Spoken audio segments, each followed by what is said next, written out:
Do you have the time to listen to me whine about nothing and everything all at once?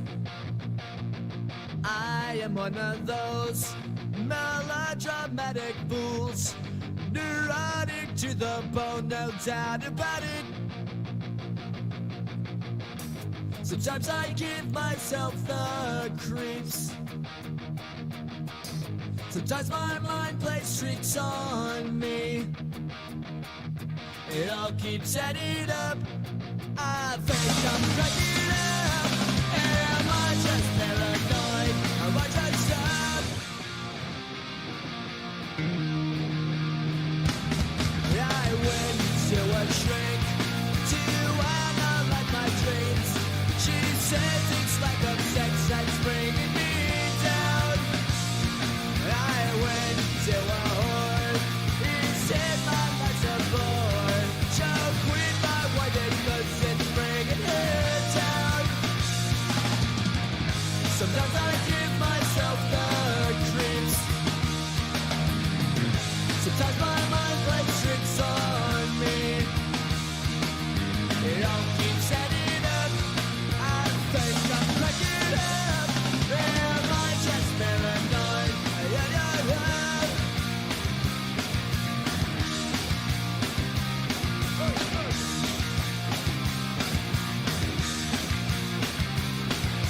Grasping to control, so I better hold on.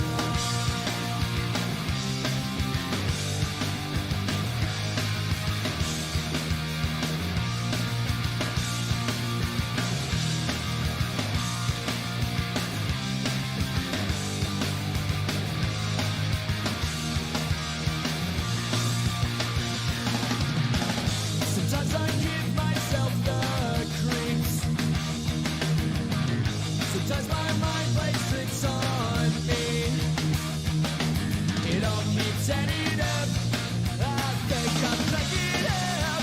Am I just paranoid? Am I just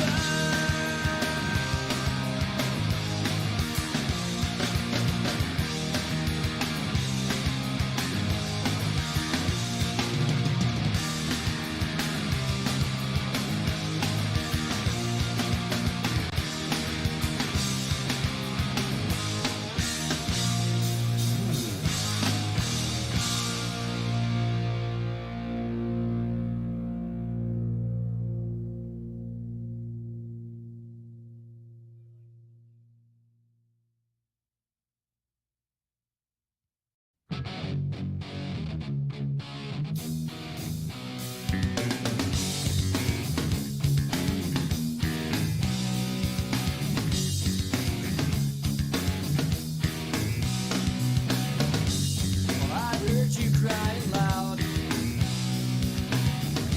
all the way across town. You've been searching for that someone that is beyond on the crowd. As you sit around feeling sorry for yourself.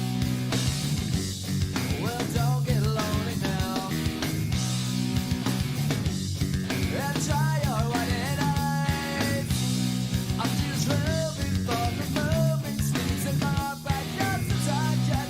So uptight you've been thinking about ditching me. No time to search the world around, 'cause you know where I'll be found when I come around.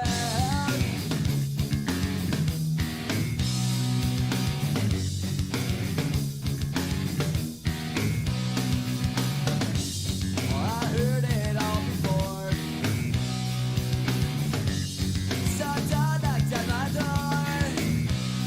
I'm a loser and the user, so it's only no accuser to try and slide me down because I know you're right. So go do what you like. Make sure you do it right. You may find out that you spelled out things nothing was ever there. You can't go forcing something if it's just not right. No time to search the world around.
5-star dummy.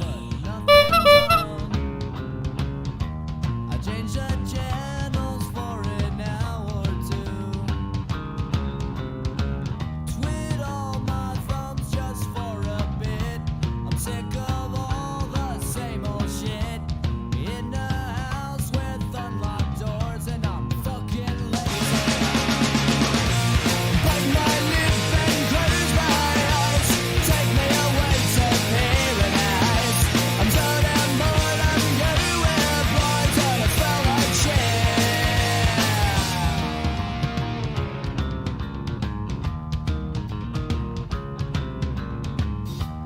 Peel me off this Velcro seat and get me moving. I sure as hell can't do it by myself. I'm feeling like a dog in heat, barred indoors from the summer street. I locked the door to my own cell and I lost a key. Bite my lip and close my eyes.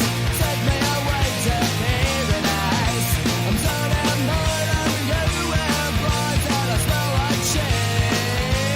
I got no motivation. Where is my motivation? No time for the motivation. Smoking my inspiration.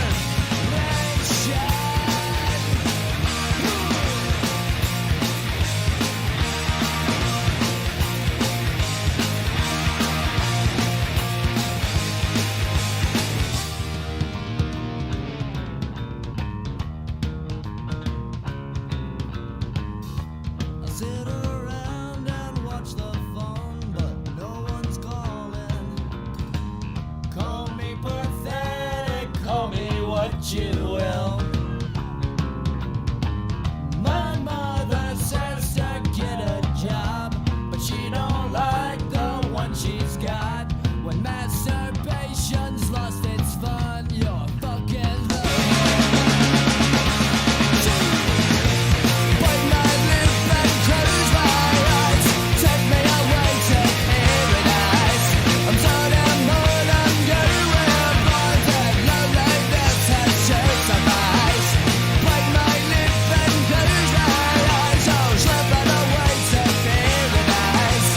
Some say quit or I'll go blind, but it's just not me.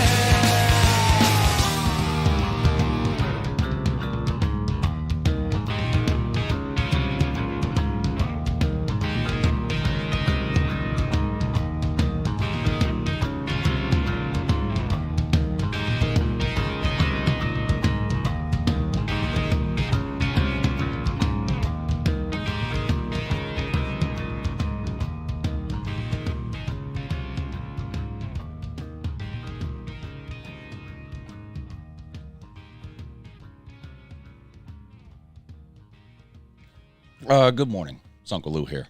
Yep, that's right. It's me, Uncle Lou. Live on LouTube. For you, thanks for watching. This is the Lunch Money Show with me and Pigskin Pete. What's up, Pete?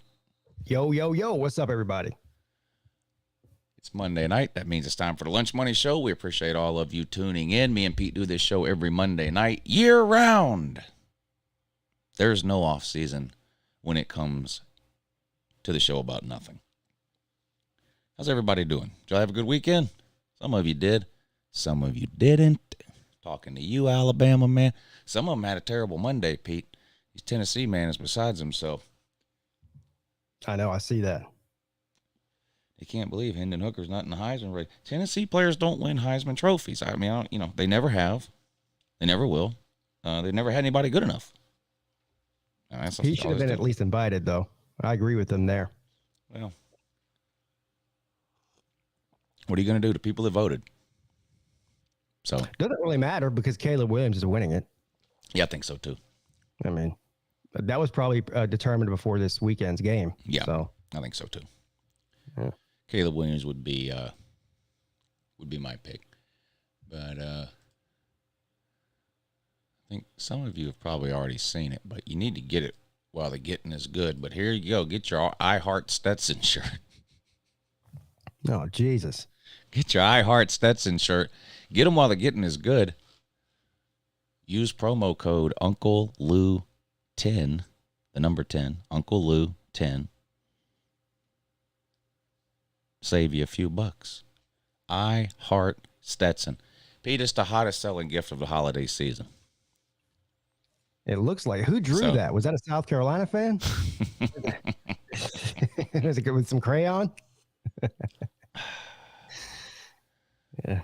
All right. How's everybody doing for real? Let's take roll. Faux Nickel is here. John Trevadon, Tiger Fanatic, Michigan Man. Jevin Stoops, Todd Gwynn, CB.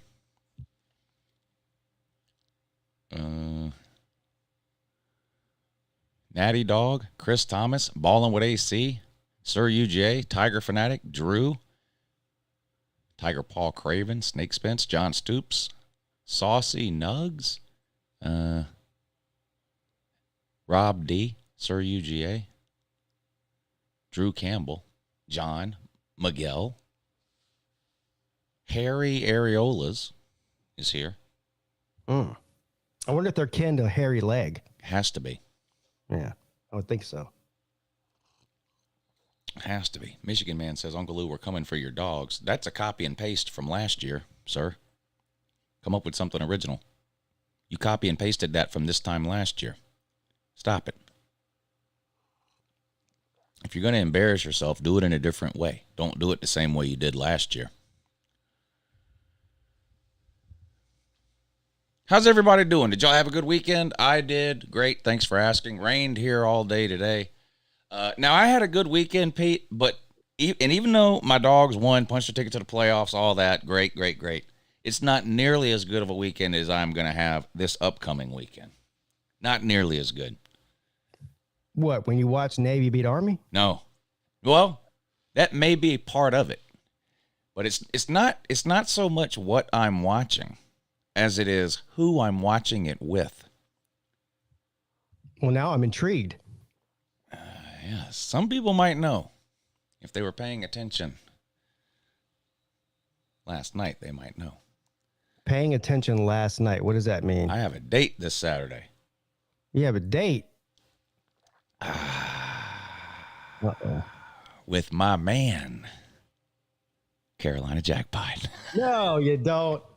Come on now. I think he thinks I'm kidding, but I'm not kidding. So he done invited you over? No, I invited myself. Oh. And he was like, yeah, sure, whatever. Come on, more the merrier. And then he went right on whatever he was doing.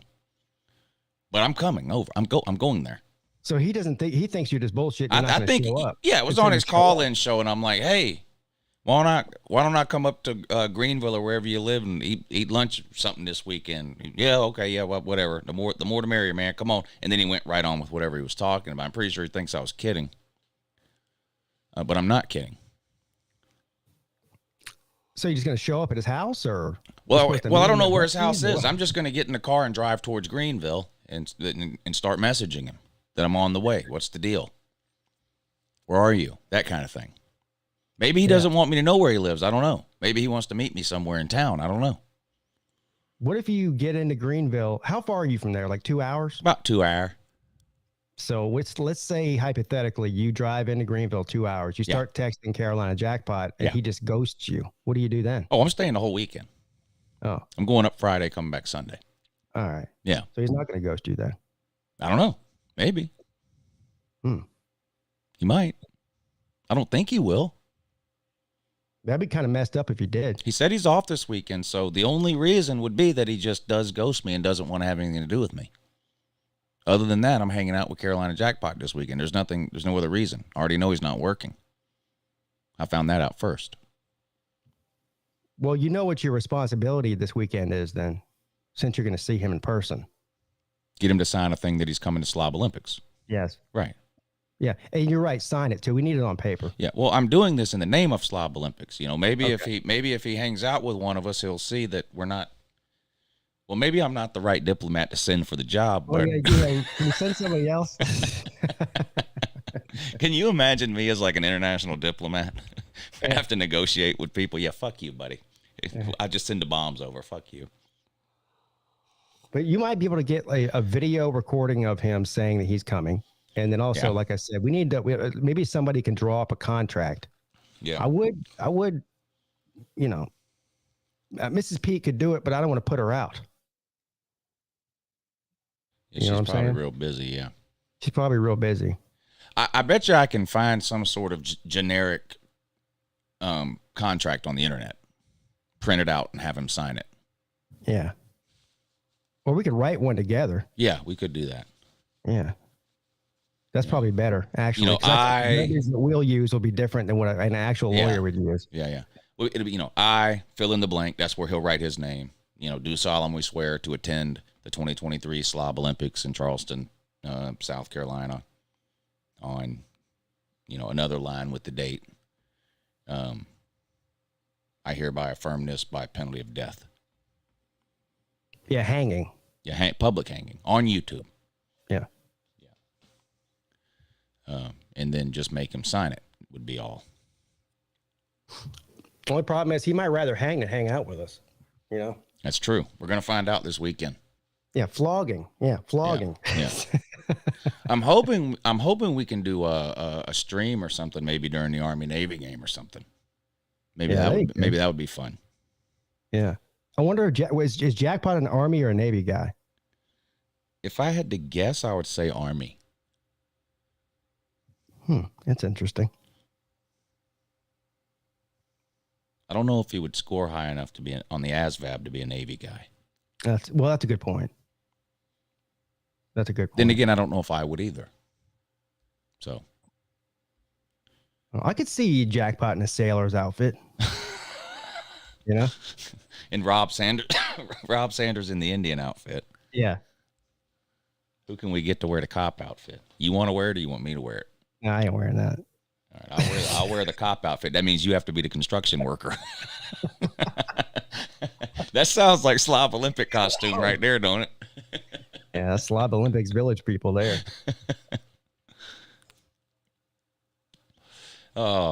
Anyway, we do appreciate everybody tuning in. We're going to have some fun tonight. We're going to talk a little bit about this past weekend's games, and I think maybe a little bit about some of the bowl games. I'm not prepared to really give any predictions, Pete. I think I put in the title of the video, Early Bettors Beware. These people are quitting.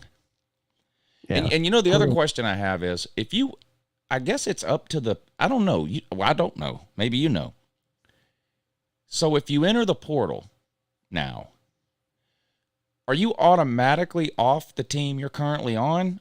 Or is that something that's up to the team you're currently on? Like DJ, for example, if he wanted to, could he continue to practice with Clemson? That's a great question. You know what? I don't know the answer to it either. I would tend to believe that. I think you can because because you're still technically on the team, aren't you? Yeah, and there's been players, of course, that have entered the portal and then never went anywhere, and rejoined the decided to stay with the team they were currently on. Yeah, if you're just entering the portal for whatever, if you have some sort of other reason, like an injury or something, I'm assuming then you're off the team for whatever reason. But yeah, I don't see how they can stop you from playing if you enter the portal. Yeah, I don't know how that works. I mean the coaches could, but I'm talking, like as far as the rules. Yeah, that's a good question. The scholarships are yearly. There's no such thing as a monthly scholarship. Tuition is paid. The team can make you join the portal too. Well, yeah, they can kick you off the team. Yeah, they can't make you join the portal. They can kick you off the team. Yeah, and then you'd have no choice but to join the portal. But that's what happened with Darian Kendrick. Got kicked off the team and went to Georgia. Yeah. The portal opened today, so it'll fill up quick. There'll be all kinds of people in there. Well, it was already over 700, and that's day one. I was looking at a stat earlier today. This is amazing if you think about it. This is the one reason I think that the portal, what most people consider to be a problem, right? Whatever, is going to correct itself over time. If you go back, this is the 5th year of the portal, I think. Yeah. So the first 3 years, there was maybe between 1,000 and 2,000 people in the portal at its highest point during that year. and over 50%, between 50 and 55% for those first 3 years found a landing spot. Yeah. Still, that's barely over half.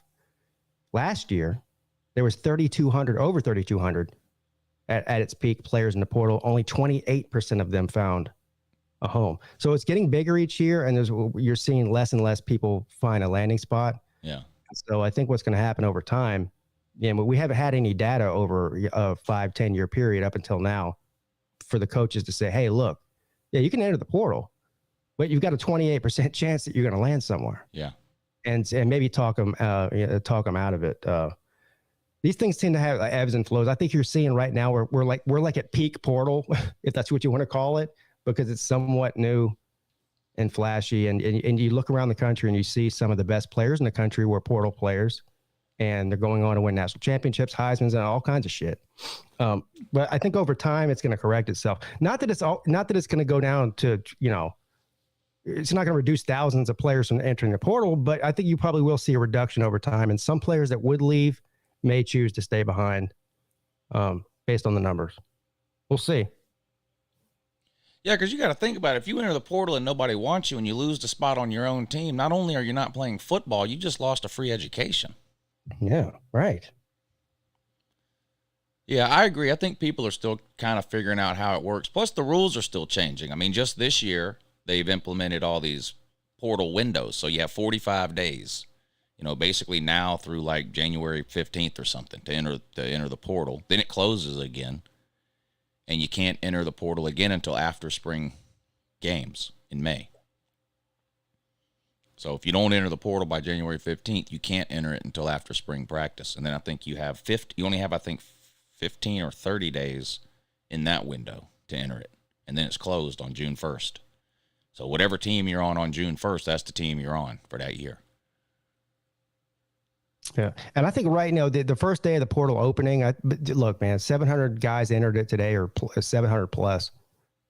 Those all 700 of them or more, they had decided to transfer long before today. Right. So probably I would venture to say the vast majority of the players that are going to transfer are already in the portal. You will see some people over the next couple of weeks come out and enter transfer portal as well. But I think we've seen the biggest onslaught of it being day one. And there's some good players in the portal too. Oh yeah, really good ones. Yeah, look at last year. Caleb Williams, Jordan Addison. Just like pretty much everyone that went to Southern Cal. Jahmyr Gibbs. Yeah. Jahmyr Gibbs ended up being a good one. I know somebody that's about to be a 2-time national title winning quarterback and current Heisman finalist who's transferred twice in his career. Name is Stetson Bennett. Yeah. So there's that. There's a bunch of good players, man. Justin Flo's in the portal. I'm already seeing some Tater man think that he's coming to Clemson. Justin Flo entered the portal? Wow. Yeah. He's going to Miami, ain't he? I don't know. I mean, the reason that some of the Tater men think he's coming to Clemson is because it really came down to Clemson and Oregon, and he chose Oregon. That was like his last two. Does he know that Clemson doesn't want portal players? Well, gotta find out. Has anyone told him that yet? I don't. I feel like we're about to see it this year. I don't think that Dabo has a choice. Yeah, I saw your. If you look at the numbers, and since that video, I've looked at the numbers, and they are. This is by far the biggest gap that Dabo's had to fill since he's been head coach. Not close. And now a lot of that has to do with the COVID thing. Is what happened is a lot of guys, because of the COVID year, stayed an extra year that you didn't think were going to stay.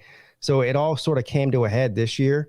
You have the mass exodus of the COVID players, along with the players that would normally be leaving on top of that. And then when you add the transfers on top of that, which Clemson already has 9 as of today, 9 players into the transfer portal. Yeah. That leaves about a 10 or 11 player gap between what you're signing in the signing class and the amount of scholarships you have available. I think Georgia lost 15 last year to the portal and didn't get anybody out of the portal. How many did you get in your signing class? Jesus. Well, that's the thing. You're allowed to make that up. And, up to 30 players, I believe, is still the most you can sign. But, you can make that up. Georgia was over their limit. So that's why they I didn't get don't really know what Clemson's final signing class is going to be. They're at 23 right now. I'm assuming they get 2 or 3 more between now and February at the least. So what does that put them at? 26. That still leaves 8, 9 available spots. And there's not 8 or 9 coaches' sons on the team to get those scholarships. Yeah, too, yeah. You got to go in the portal, man. Yeah, I don't know. I'm sure Georgia will lose some again. I mean, it's just for the same reason Clemson is. When you recruit in the top 10 every single year, you're going to lose players to the portal every single year. It's just going to happen. At this point, there's no way to stop it. Nothing you can do about it. Yeah. It's going to happen. So we'll see. I don't know. I don't think they're done tweaking how all this stuff works. I think it's a disadvantage. Clemson's been in the playoffs multiple times. I think it's a disadvantage to playoff teams that you have early signing day and transfer portal period while you're supposed to be preparing for a national title game. I think it's a disadvantage to those coaching staffs. Absolutely it is. I don't like that. And I'm in favor of an early signing period. I'm in favor of it, but it doesn't need to be in December. It needs to be like November 15th, and then they can join the team on December 15th or whatever if they early graduate. But I don't think all this needs to be going on while people are trying to prepare. And right now it only messes with 4 teams. It's about to be messing with 12 teams. Well, just look at this year. The early signing day this year is on December 21st. Next year, the year after. The playoffs start on December 21st.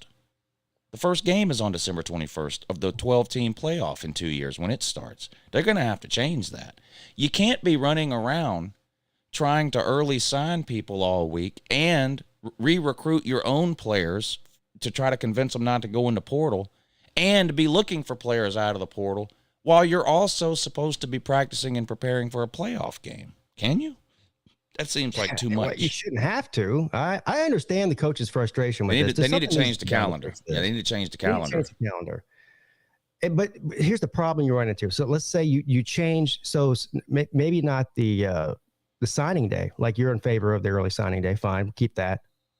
But the portal opening day and the window that it allows, would it be better to wait until January 10th or whatever, the day after the national championship game's over, or maybe at least after the day that the first round of the playoffs are over, but probably after the national championship is over, then open the portal then. Yeah. I mean, I don't know if that would help or not, but it seems like a better situation than what's going on right now. I mean, the coaches are stuck between a rock and a hard place, aren't they? They're trying to build it. They're trying to recruit and also make up for the portal players, all while they're engaging in a playoff situation. Right. Yeah. And this is kind of a bigger issue, but it ties in. Another way that I think the NFL gets it right, where college football gets it wrong, is just the calendar overall. Almost every single month of the year, there's something major going on in the world of the NFL, whether it's the draft or schedule releases or free agency windows or whatever it is. College football is just a mess with all that. I mean, like the SEC released their schedule on some random Tuesday in the middle of October for next year. Why do that? Release your schedules in February, like 2 weeks after signing day, when nothing's going on and people are desperate for college football news. They do a bad job of spreading things out over the course of a calendar year. The NFL gets that part right. As people who do this on YouTube, it would be great if there was, like, in the middle of every February was the schedule releases for every Power 5 team. The dates and where they're at, whatever, all that. Spread this stuff out. Same thing now. You got to talk about bowl games, playoff games, transfer, Heisman, early signing periods. Shove this Heisman shit right in the middle of the playoffs and the bowl season. Why can't that wait? What's the hurry? Why can't that wait so the 2022 Heisman winner can get announced in early 2023? I don't know what the point of doing it now is. Yeah. Yeah. You're right. There's a lot of scheduling issues, and then on top of that, so many different factions at play. There's not really one real leader. You got the corporate, you got the TV stations, you got the universities themselves, you got the NCAA, and none of those 3 factions seem to see. They're not on the same page. Yeah. Right. And then it's holiday season. I'm out here trying to go see Santa Claus, making sure I'm behaving and all that, trying to figure out which list I'm on, which list my kids are on. I'm baking cookies. Yeah. I don't have time. I'm trying to put Christmas trees up and shit. I don't have time to be, following the Heisman race. Right. What's wrong with people? Yeah, shit's weird. Anyway, let's recap the conference championship games. There ain't no sense in getting into them all that much. Everybody watched them. Everybody knows what happened. What was the biggest surprise to you, or was there a surprise as far as the winners and the losers or scores or whatever? Well, I guess probably the biggest surprise was USC getting blown out. I mean, I picked USC to win, but we saw how that game went earlier in the season. It was close, and so there was no reason to think it wouldn't be close again. But I'm just surprised at just how they just got completely manhandled. Yeah, in that game. The second half of that game, I know it's been a little bit of a running joke about Lincoln Riley, and he took the Oklahoma defense with him to Southern Cal. That was horrendous. The tackling was the worst I've seen since Oklahoma in 2017. It was. I'm done with Lincoln Riley at this point. And to Southern Cal fans, it's not going to get any better. I don't know how many years in a row people have to watch this from a Lincoln Riley team.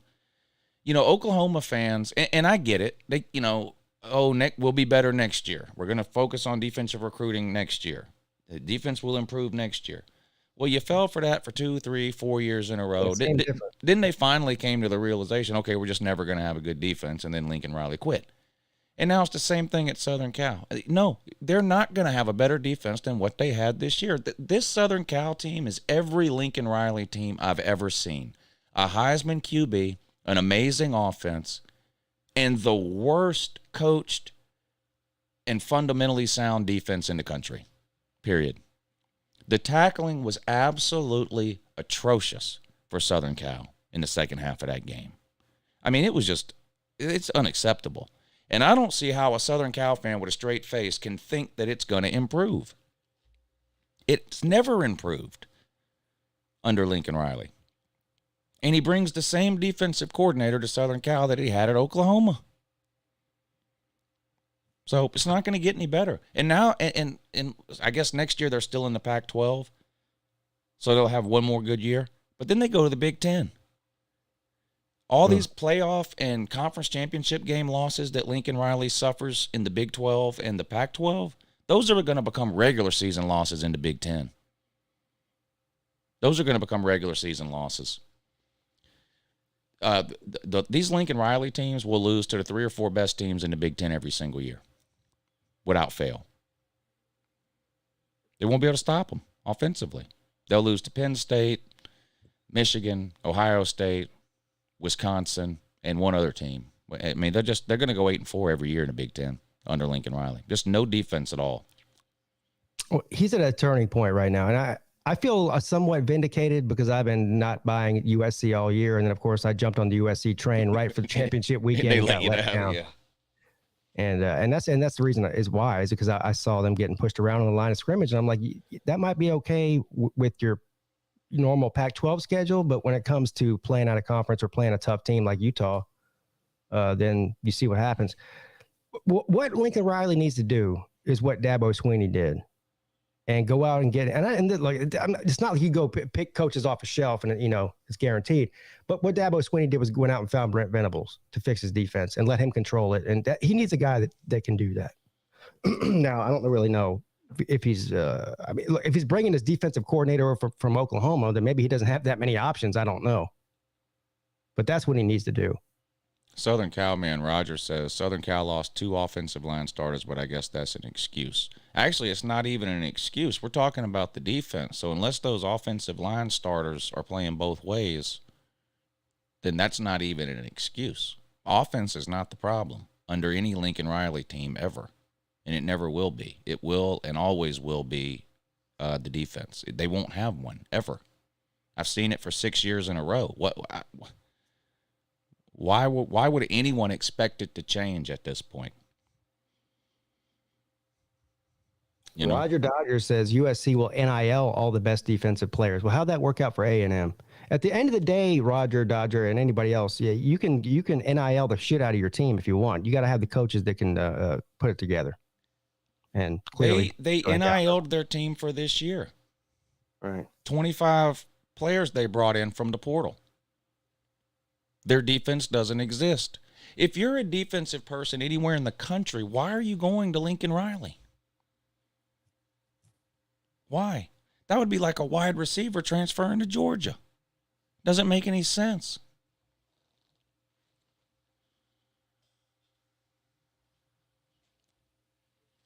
Doesn't make any sense. Yeah. Yeah. Somebody's saying Southern Cal had a great year. Yeah, of course they did. Nobody's saying they didn't. Lincoln Riley has a great year every year in the regular season. Every year. If that's what you want, then keep Lincoln Riley. You won't be disappointed until the end of the year every year, but you will be disappointed every year. Chance says it right. Another Heisman for Lincoln Riley and no playoffs wins. Yeah, well. And look, what was everyone saying about Southern Cal, even if they'd have won that game? What were they saying? They wouldn't have won whatever. It wouldn't have mattered. They'd have lost. Do you know how bad Georgia would have beat that team? If Southern Cal would have won, they'd beat a 4 spot. You have any idea how bad Georgia would have beat them? It would have been one of the worst, most lopsided playoff games ever. It would have been, you'd have had to travel all the way to Atlanta, Georgia to get brutalized for 3.5 hours. It would have been ugly. Real ugly. Georgia scored 50 on LSU. What would they score on Southern Cal? 70? It's not getting any better on defense, so that's just what it is. That's what you get with Lincoln Riley. Make sure y'all are hitting the thumbs up. There's almost 400 people in here. We don't even have 100 thumbs up. That's unacceptable. Hit the thumbs up. It's literally the easiest thing you can do to help support the show. Doesn't take you any time. Doesn't take any effort or energy. Just hit the thumbs up. If you want to do more, hit the Super Chat or the Cash App or the PayPal. You can leave a note, question, comment, or troll attempt. Usually it's a troll attempt, which is fine. Yeah. That's one way to make sure your troll attempt gets read. That's for sure. Yeah, we'll be happy to read it and respond. The Cash App is right below the comment section. The PayPal the Super Chat is right below the comment section. The Cash App and the PayPal are in the description of the video. And I just posted them in the comment section as well. I was not shocked that Clemson won the game. I did pick North Carolina and the points. But I was shocked that Drake May played as bad as he did. And I know a lot of that is because of Clemson's defense. They played really well, but I wasn't expecting that. I was wondering if Clemson would even be motivated for that game. Well, they definitely were after DJ went out. What did he play? 2 series? Yeah. And it was horrible, man. That was some of the worst he's ever looked. It was so bad it almost looked intentional. And it wasn't. And I'm not saying it was. But it looked that way. That's how bad it was. The guy comes out his first throw in the game, a 5-yard pass. He throws it right in the dirt, 5 feet in front of the receiver. I'm just like, oh, Jesus, here we go. He never really even looked like he was prepared to play the game. And his demeanor after he got taken out was almost like, yeah, okay. And the whole thing was weird. And then after the game, they're talking to DJ about, what was going on with him getting benched and with Cade Klubnik and everything. And he goes, oh, yeah, well, they told me, he said, Dabo, and they told me that Cade was going to get his shot tonight. So I knew he was coming in early. So, I mean, that was the game plan. I don't know why they didn't start Cade. I really don't know what the point of that whole thing was, but DJ knew he was only playing a few series. And so you got what you got from him, Yeah. But the real frustrating part about the whole thing is that we've been hearing from this coaching staff, mainly Dabo Swinney and Brandon Streeter, for the entire season, and they start getting aggravated with reporters and fans and whatnot, saying, what's going on with the quarterback situation. They go to the ends of the earth to defend DJ and say he's not the problem. He's not the problem. He's not the problem. Well, if he's not the problem, then who is the problem? Right. You might be the problem then. And then they make this game plan. He comes out, plays great. We saw the end of the game. And then Dabo Swinney goes out there and goes, oh,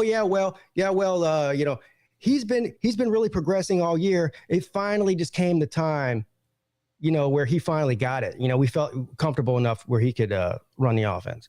Really? In the fucking championship game? Right. You didn't see this 2 weeks ago, bro? Or 3 or 4 or 5? I mean, come on. I refuse to believe that. Here's what I think happened. Dabo Swinney and this offensive staff realized that they effed up big time in the South Carolina game. Big time. And instead of just saying, you know what, we effed up, now they're trying to cover their tracks. Oh, yeah, well, DJ was the best option last week, but this week, no, we think Cade's the best option.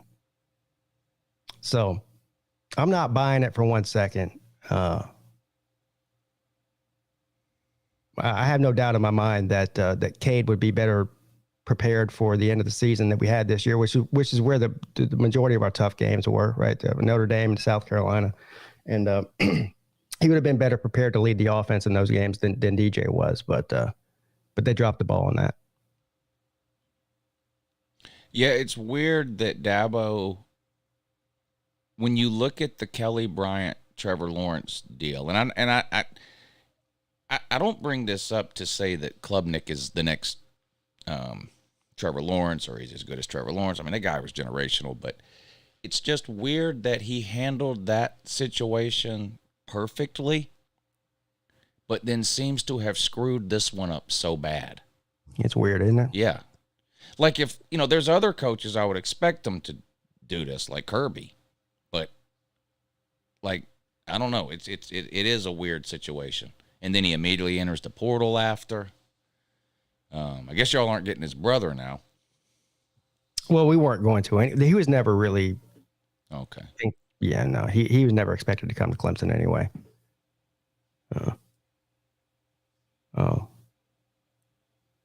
Larry, thank you for the super chat. Larry says, for Southern Cal's information, Utah was missing their number 1 tight end, number 1 running back, and number 1 receiver, and had a hobbled QB as well with a knee brace. Go Utes.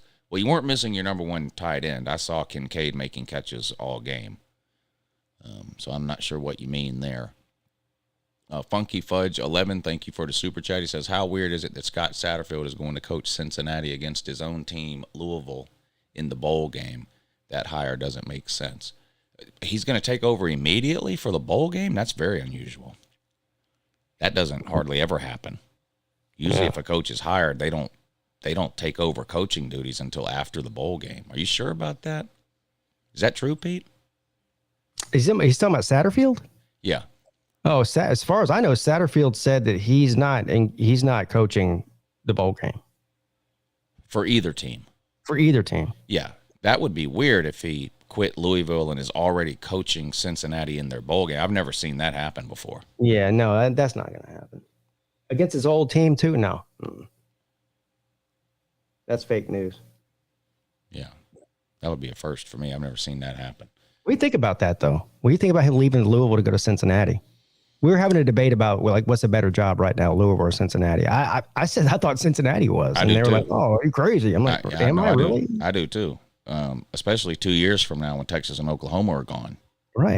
There's no dominant. I mean, I know TCU is great. Baylor was great last year. Oklahoma State's good from time to time. But you're joining a Big 12 that has a huge vacuum in it right now. And somebody has to rise to the top of that. And it could just as easily be Cincinnati as it could anyone else. Sure, it could. And they're going to take whatever money that Power 5 money, once they start getting it, and invest it. I have no doubt they'll invest it in the football program. So, and Louisville, I mean, are we still living on the Lamar Jackson days? Those couple of years that he was there. I mean, yeah, there's a lot of downsides to the Louisville job. Geography is one. Yeah. It doesn't really fit in with the ACC. It's really more of a basketball school than it is a football school. They're not very good outside of the Lamar Jackson years. They're the second best program in their state. Now, you can say the same thing for Cincinnati with Ohio State, but well, that's a different animal there. Different beast, yeah. But yeah, I think Cincinnati's a better job long term. Yeah, maybe even short term, but definitely long term. Shane, thank you for the super chat. He says, congrats on winning our bet that Booty would be the first wide receiver taken in the draft. Not surprised I lost, but surprised I lost because he is coming back. Oh, he's coming back? Well, he wouldn't have been anywhere near the first receiver taken anyway. He didn't have the year he needed to have. Not all his fault. Jaden Daniels can't throw a pass from me to you, but yeah, you'd have lost that one either way. It was kind of a silly bet on your part anyway. William Brinson says Lamar Jackson is a running back. Well, you'll have to tell that to the NFL teams that are probably going to end up paying him about $50 million or more a year to play quarterback. Lamar's a running back. How many times has he won league MVP? Yeah. I mean, come on. People hating on Lamar. People saying DJ's a tight end. I was like, have you seen this guy run? Tight end. Hey, God. What do you think about Anthony Richardson entering the NFL draft? Well, you know what's interesting about that is I'm hearing from a lot of Florida fans, they've got their eye on DJ. And I don't think DJ is going to stay in the East Coast. And honestly, I don't really think he would do well in the Florida offense. It's not much different than Clemson's, quite honestly. I mean, I've heard Florida fans say they're getting every quarterback I've heard them say they're getting Sam Hartman. I've heard them say they're getting Devin Leary. I've heard them say they're getting DJ UncleLouHere. I've heard them say they're getting whoever joins the portal tomorrow. But what are they going to do in the bowl game, Pete? Their first and second quarterback are off the team. Yeah. They're going to get absolutely drugged by Oregon State. Oregon State's a good team. Not great. Yeah, they're not great, but they're better than Florida. Florida's going to get drugged in that game. I don't know who is going to play quarterback. I have no idea. What about that guy they got from? Do they still have the guy they brought down from Ohio State? Jack Miller, was that his name? I don't even know. I don't even know if he's still there. I don't know who the third option is at Florida. So I don't know who they're going to play at quarterback. But you know what the thing about Anthony Richardson? Jack Miller is what they're saying. I kind of don't blame him for entering the draft because I feel like the longer he stays in college, the lower his draft stock is going to get. Like, I think he's only going to get drafted off of combine, underwear Olympic shit. Yeah. I mean, he's tall, he's fast, he's athletic, he can jump high, he can throw the ball 80 yards. He probably does all the drills amazing. But the problem is the more he plays actual football, the more people are able to see he's not any good at it. So I don't think he'll be drafted very high. I mean, it's obviously a project pick. I mean, this is a guy, you have to already have a quarterback if you're going to draft Anthony Richardson, because this isn't somebody who's going to be ready to play in the NFL anytime in the next couple of years, if ever. But I almost don't blame him because I really feel like the longer he stays in, the worse his stock is going to get. He's just not any good. You think? Yeah, you're right. Basically, you're saying he is what he is. He's peaked. Like, why come back? Right. Yeah. The more he puts on tape, the worse the tape is going to be. Yeah. Just get out, go to the combine, impress everybody with your underwear Olympics. Cross your fingers. You know, it'll be like I'm not saying he's obviously not Aaron Rodgers, but, you know, Aaron Rodgers was drafted and sat on the bench for, 5 years? This is what you're looking at with Anthony Richardson. This guy, he's not any good.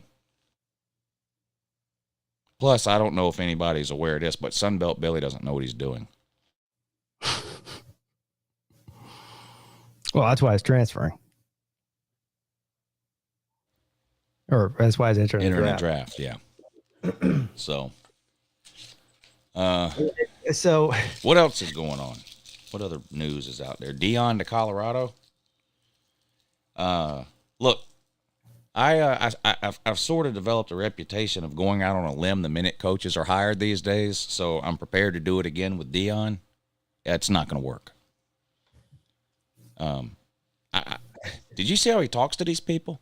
He told his team to enter the portal. I have an opinion too, and this is good. Go ahead. Basically, he shows up and he was like, "Y'all need to enter the portal. I'm bringing people with me, and y'all aren't any good. So, and if you're hurt, you also need to enter the portal because you're not doing me any good." And there's a guy in the front row with his leg in a walker, and the look on his face is like, "Well, fuck." You see I don't know if you saw the meme. It's Dion walking into that room with the current players. And it's like, it shows Dion's face and it's like, oh, too many white people in here. Cause it's like Colorado has like a lot of white players on there. And he's like, yeah, I'm about to clean house in this motherfucker. Yeah, y'all gonna need to go ahead and enter the portal. I'm gonna get my people in here. And I like Dion. Like I loved him when I was growing up and watching him play football and baseball and riding the helicopters back and forth from Braves to Falcons games in the same day and all that. I loved it. I've always liked Dion, and I liked him at Jackson State. So it's not that I don't like him now, but I think he's going to fail at Colorado. Now here's the thing: Colorado won one game this year. So what? They go 4-8 next year. Then what? That's an improvement. But winning 10, 12 games or something, I don't see it. I don't think it's going to work. I don't think it's going to work. So I disagree with you. I think it will work. I think it'll work for the situation he's in. He's going to bring in. Well, he's already hired the Kent State coach, right, as his offensive coordinator. There's talk about him bringing Willie Taggart in for some position. I don't know what that's about, but so he'll get a cast of good coaches in there, and I think just his name alone will sway some of these guys in the transfer portal as well as in the recruiting. Colorado's expectation compared to reality is not really that high, I don't think, even with Deion Sanders at helm. So I feel like Deion Sanders is using Colorado as a stepping stone, because he's already said when he was talking to the Jackson State players about him leaving, he goes, coaching, it's not like playing. He's like, you either leave on your own terms or you get fired. Yeah. And he's right about that. He says, this is the next opportunity. I'm taking the next opportunity. I feel like he feels like this is the next opportunity to get wherever he's trying to go. And like I said, at Colorado, you don't have to go out there and compete for playoffs or even Pac-12 championships to get that next step. So I think he'll put together a good enough team over the next few years to translate that into a better job than Colorado. Yeah. I'm not saying they're going to win the Pac-12 or nothing. No, but I'd be surprised they make a bowl game next year. Next year, maybe. Well, it's going to be a whole new team. Yeah. Dion's about to hit the portal hard, son. And he should. He's got to, really. Yeah. I don't know what kind of NIL money Colorado has either, because right now they don't even have the money to pay Dion. They're just hoping they can get it. That's pretty sad. And that's straight from the athletic director. That's not some made-up internet rumor. They don't even have the $6 million to pay Dion for his first year right now. They're hoping this will gin up enough attention that they can. I don't know what they're doing, sending out donation letters. I don't know what they're doing, but I don't know. He's already announced his son's going to be the quarterback too. Yeah, it was one of the first things he said. I'm bringing my quarterback with me. So talk about nepotism. Holy hell. If you're a quarterback, transfer. How many sons does he have? Just that one, or has he got more? Well, he left one there. Oh, so okay. He left one at Jackson State, a safety. I think this might have been his last year at Jackson State, though. Maybe that's what it is. Dion is too cocky. I hate him. Well, damn. Yeah, I definitely don't hate Dion. No, I don't hate Dion either. I've always liked him. He is cocky, though, but that doesn't bother me. No, that doesn't bother me either. And he's got a reason to be cocky. I mean, he's Dion. I mean, look at me. How many coaches of Jackson State gets that much attention? None. Right. No, I mean, he is prime time for a reason. So we'll see. Hugh Freeze to Auburn. Brent Key to Georgia Tech. Georgia Tech interviewed 12 people. They all said no. So they just promoted Brent Key. That's not going to work. And it doesn't matter who Georgia Tech hires. It's not going to work. There's, as an institution, they could care less about football, so it doesn't matter. But Georgia Tech will continue to fail miserably under Brent Key. Hugh Freeze is better than Brian Harsin. That's a 100% fact and guarantee. Is he better than Gus Malzahn? That I'm not sure. Yeah. That I'm not sure. And I don't. And I like Dion. I don't think he'll do well. I hate Hugh Freeze, and I do think he'll do well. He'll have Auburn winning 8+ games every year, and then it'll be like he was at they'll win occasional 9-10 games. Yeah, they'll lose to Georgia and Bama more than he beats them, but it'll be a vast improvement over Harsin. But I can't stand Hugh Freeze. I can't stand him. So the idea being, you saw what Hugh Freeze did with Ole Miss talent. And you get him at Auburn. But he illegally acquired that talent. Well, there you go. I'm just saying I'm playing devil's advocate here, but I agree with you.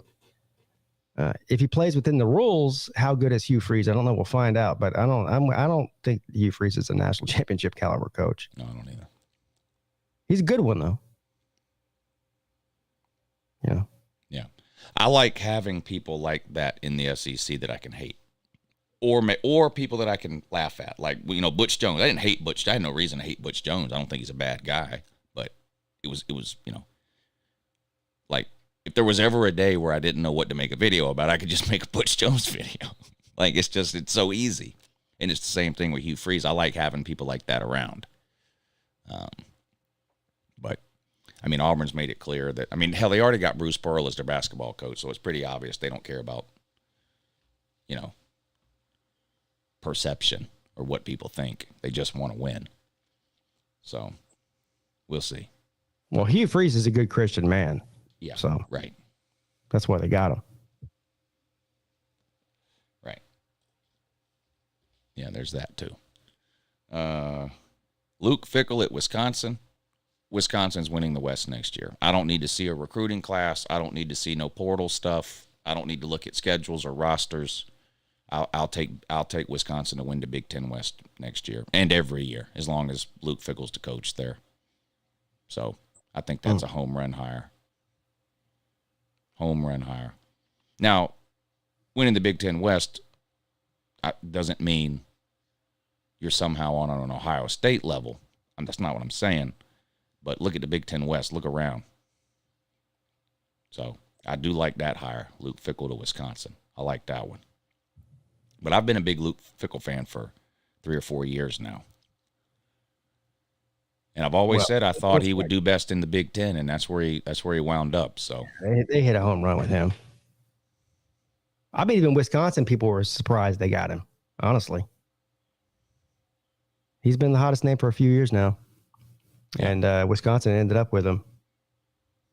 I tend to agree with you. I think that Wisconsin's the team to beat right now. Yeah. Especially over the next few years in the West. What would Dion do with Ohio State's team when they beat Michigan? God damn. You know what? Maybe.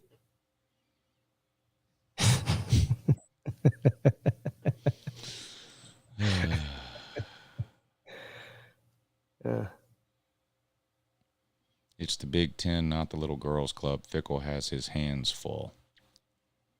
With who? Who does Luke Fickell has his hands full with? Iowa? Nebraska? Whoever he draws out of the East that year. That's it. Indiana? Are they doing the whole the pod deal or what?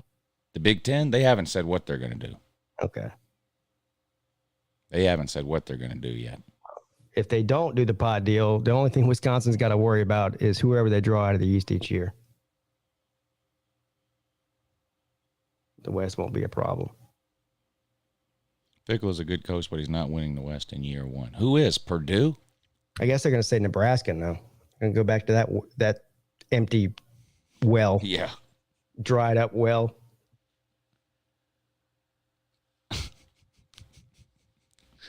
After DJ entered the portal today, Dabo came out and said, DJ's still our guy. Now that's good. That's been his talking point all year, hasn't it? Good. That's just his canned response to any question about DJ. DJ's still our guy. That's funny. The funny thing is after the game, Dabo at the press conference, they were like, so, what's up with the change? Now all of a sudden, you've been defending DJ. He goes, well, we almost made the change in the Notre Dame game, but then Cade came in and threw an interception. We put DJ back in, and we thought that was going to be the time. It's like, really, man? Like, you've been planning this shit for 6 weeks, and because he threw an interception, that's the reason you left us with DJ through the end of the season? Yeah. Like, come on, man. Rule did a good job at his previous college. He will do great at Nebraska. Yeah, that sounds like what everybody said about Scott Frost. Scooter really wants to take you guys to lunch. Keeps typing it. I don't know who that is. So I guess he lives. Scooter's he's a tater man like myself, but he lives in the Greenville area, I believe. And he said that he's been offering to take you and Jackpot out to lunch and pay for it, and you're ignoring him. Oh no, I didn't. I haven't seen that, but I don't just. I can't sit here and read all the comments, or else I can't talk. That's why I'm telling you what he said. But yeah, if you're gonna take me to lunch, that's fine. But I want to go somewhere good that I can't eat here. So, in other words, don't take me to no fucking Applebee's or Olive Garden. If you give me an address and I pull up and it's friggin', Red Lobster, I'm turning around and leaving. What idiot just said UJ would have 3 losses a year in the Big Ten? Oh, I don't know. I don't know what idiot said that. UJ has 3 losses total in the last 3 years or something like that. But to lose 3 in the Big Ten? Okay. What's wrong with Red Lobster? It's fast food seafood. Red Lobster's disgusting. Yeah, it's basically Captain D's, except you sit down instead of go through the drive-thru. That's it. That's it. And you can buy Red Lobster cheese biscuits at the grocery store and make them yourself. Yeah, in the frozen section. Yeah, so there's really no need at all to go there anymore. No. That used to be people's excuse. Well, I just go for the cheese biscuits. So. Yeah, or you can just sprinkle some cheese over a biscuit. Yeah, you can do that too. You can do that too. Like some kind of like amazing, formula, a recipe. Yeah. Cheese on a biscuit, bro. Oh God. Chance says, I guess I like fast food seafood then. Yeah, I don't know. Have you ever been to a real seafood restaurant? About the Big Ten getting 2 teams in the playoffs? Yeah, well, it's pretty obvious to me that the playoff committee has Big Ten bias, and they're just in the pocket for the Big Ten. So. Yeah, and all it took was for Clemson to crap down their leg, USC to crap down their leg, and I guess that's it. Well, Tennessee to crap down their leg. Yeah, the Big Ten just has, or the playoff committee just has Big Ten bias. That's just all. That's all there is to it. It's because of Fox. So, if it wasn't for Fox, the Big Ten wouldn't have 2 teams in. So, seems pretty straightforward to me. I don't have any proof or evidence of that. And I'm about to write a very strongly worded letter to the NCAA and the playoff committee themselves and complain about the Big Ten bias that's going on. It's very clear. Yeah. That they've been biased against the Big Ten the whole year, and that's continuing to happen. So right. I don't know if it's ESPN or Satan. I don't know who's doing it. Do these 2 Michigan dummies in the comment section that keep saying there's SEC bias and it's clear, do they know that the Michigan athletic director is on the playoff committee? No, they don't. They don't, because they don't have a clue about the playoff committee. They have no idea.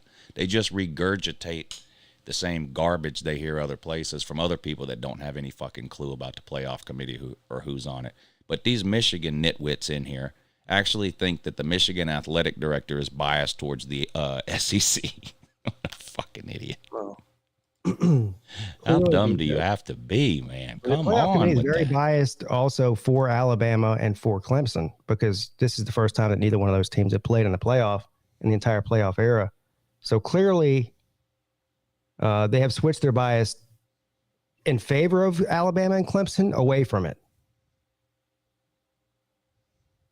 So I guess it's a changing the guard. Now it's a Big Ten deal. Yeah. So we'll have to look out for that. Clearly Big Ten bias going on here. Pretty obvious to me. 5-star dummy. Yep.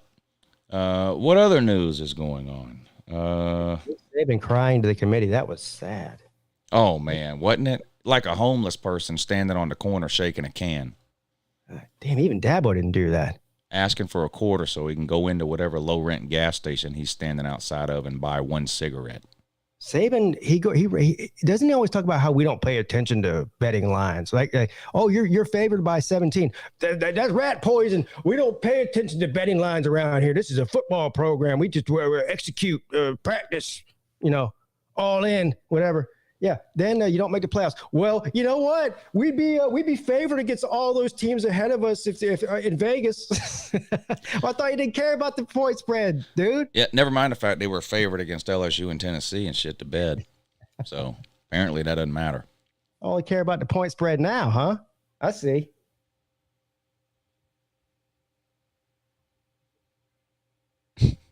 That was sad to see. It looked like he didn't even believe the dumb shit he was saying. When Paul Feinbaum comes out and says Nick Saban looks like a fool, you know he really looks like a fool. Paul Feinbaum would eat the corn out of Nick Saban's shit. And he's been clowning Nick Saban for that for 2 days now. Is it possible that even Feinbaum sees that Saban's losing his marbles and he's like, yeah, I'm not going down with this shit. Right. I'm about to jump off right now. Yeah, he's done found a life raft. He got the hell off of that train. You knew that happened as soon as they put that son of a bitch in that damn that Tennessee casket. And that's how you knew it was over right there. Oh, man. Nick Saban. Kansas State in the Sugar Bowl. You think Bryce Young and them will play?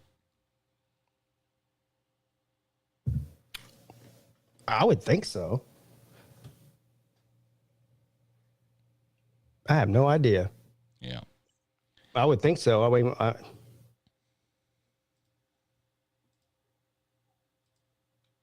I know there's been several big-time players hit the portal for Alabama today. A couple of offensive linemen. I think at least one of them, maybe both of them, were 5 stars. Hell, one of them was the most productive offensive lineman on their team now. That makes you wonder why he's leaving. Because he's not like buried in the depth chart. He's a starter. That's weird. I'd be looking for more money. Maybe. Sean D, thank you for hitting the PayPal link today. He says, great show, Lou, as always. First time listening to Pete. He's sounding good. I know it's a long way off, but early thoughts on Notre Dame versus South Carolina in the Gator Bowl, and go Army, sink Navy. I'm fixing to pull up the list of bowl games, and we're gonna go through them, and I like the way you worded that. I will give you some early thoughts on some of the games. I'm not going to be making any picks on any of the games today. We have another Lunch Money show next week before any of the bowl games are played. I think that's how we did it last year, Pete. We kind of went week by week, so we don't have to do all the bowl games in one day. Plus, I put it in the title, but it's just dangerous betting or making picks on some of these bowl games when they're weeks away, because some of these players just are going to quit and not play or enter the portal or pretend to be injured or whatever the case. So, but I'll give you some thoughts on we are going to go through the list of bowl games. In fact, we're about to do that right now. And I'll give you some thoughts on it. And Pete, if you want to make picks, you can. I don't want to make any picks on the bowl games. No, I don't either, because there's still the transfer portal open today. We don't know who's transferring. We don't know who's going to get suspended. We don't know who's opting out. There's so many unknowns. This is almost more dangerous than betting like preseason is doing the bowl games right now. Yeah. And I mean, I am by no means any betting expert. We either is Lou. We do it for fun, just like you guys do. But I definitely would not be laying any money on any games right now. I'll wait. Pete, how about my $1,000 winner? Well, I mean, come on. That was almost as easy as the Trump bet you did. That's the most I've ever won on anyone. That's by far the most I've ever won on. I know I've bet $100 several times, bunch of times on a game. I might have bet a little more than that, but $1,000 is by far the most I've ever bet on one game. Yeah, I got to be really confident to bet that kind of money. Yeah. Which is very rare. I don't think I would ever bet $1,000 on a point spread. I don't have that kind of money. That's what I'm saying. But the guy was giving me 18 points. Yeah, that was I would have taken it too. It was a straight up bet, so I would have taken it too. I went with it, which helps ease the suffering from some of the bets I lost. My South Carolina win totals, I lost both of those. I had a bet that South Carolina that Florida State would win less than 8. They won 9, lost that bet, which, by the way, I've been saying this on every live show for 2 weeks. I'm still looking for GNS coverage. GNS coverage, if you're watching, I need you to email me so I can get you paid. I lost a bet to Swaggy Man. The rest of these have already been paid, but I lost a bet to Corn Dog. I lost a bet to G Smith. So I lost plenty of bets, but I hit the big one. So I'm not complaining. So but you're in the black, right? Yeah, I'm ahead. All right. Yeah, that's all that matters. Yeah, that's all that matters. I would have. Well, it's fun to say what I would have done because I didn't do it, but I did pick Florida State to win 9 games. So. Yeah, I was off on them. Pat myself on the back for that one. Did anybody really see that coming? Really, though? I don't think anybody did. Most people didn't. Yeah. I'm going to do my I was right, I was wrong video this week where I talk about, because, I do a whole series of videos like in July and August where I go through, I don't know, 20 or 30 teams and I predict their schedule game by game. I'm going to do a I was right, I was wrong video, where I'll highlight some of the ones I was the most wrong on. Yeah. And some of the ones that I was right on or got pretty close or whatever. But it'll be interesting to go back and look at that and see how I did. I was going to do the same thing, but now it'll look like I'm copying you. So, anyway, JJ says, Uncle Lou and Pigskin Pete, breaking news. Ohio State offensive coordinator Kevin Wilson's about to accept a job at Tulsa. Yeah, I heard about that. He'll stay on through the playoffs. Yeah. The coordinators usually stay on. The playoff coordinators. And you just leave Alabama to go to Florida. But that's a Lane Kiffin thing. Yeah. Well, he was kind of forced out by Saban, too. Yeah, so you know what? Saban probably told him, you know what, just kick rocks. He even said, I believe, like his mind wasn't focused on the game. It was focused on his new job. So, Yeah. Good riddance. Oh. Can I call in or no? No. No is the answer on that. This isn't a call-in show. Call-in shows on this channel are on Tuesday and Thursday. Pete does his on Wednesday and Friday. Wednesday and Friday, yeah. Wednesday and Friday. Let's pull up the list of bowl games and see what we got here. Pete, you just jump in anytime you want if there's a game you want to talk about. I'm not going to give you my thoughts on Miami of Ohio versus UAB. I'm just going to talk about some of the ones that might be interesting. Louisville and Cincinnati, we kind of already talked about, is interesting because the Louisville head coach, Satterfield, has accepted the head coaching job at Cincinnati, which means Satterfield will be coaching neither Louisville or Cincinnati in this game. And neither team has a coach in this game, because Luke Fickell is gone from Cincinnati and Louisville is gone, or Satterfield is gone from Louisville. So interim coach situations there makes it a little interesting. Yeah, this is and I'm not going to make a pick here, but this is a Bettors nightmare here with the coaching situation. The quarterback situation, I don't know. Is Malik Cunningham playing in this game? I don't even know what his status is with the team right now. Florida. Go ahead. I was going to say, I would tend, because of the chaos, to probably take Cincinnati.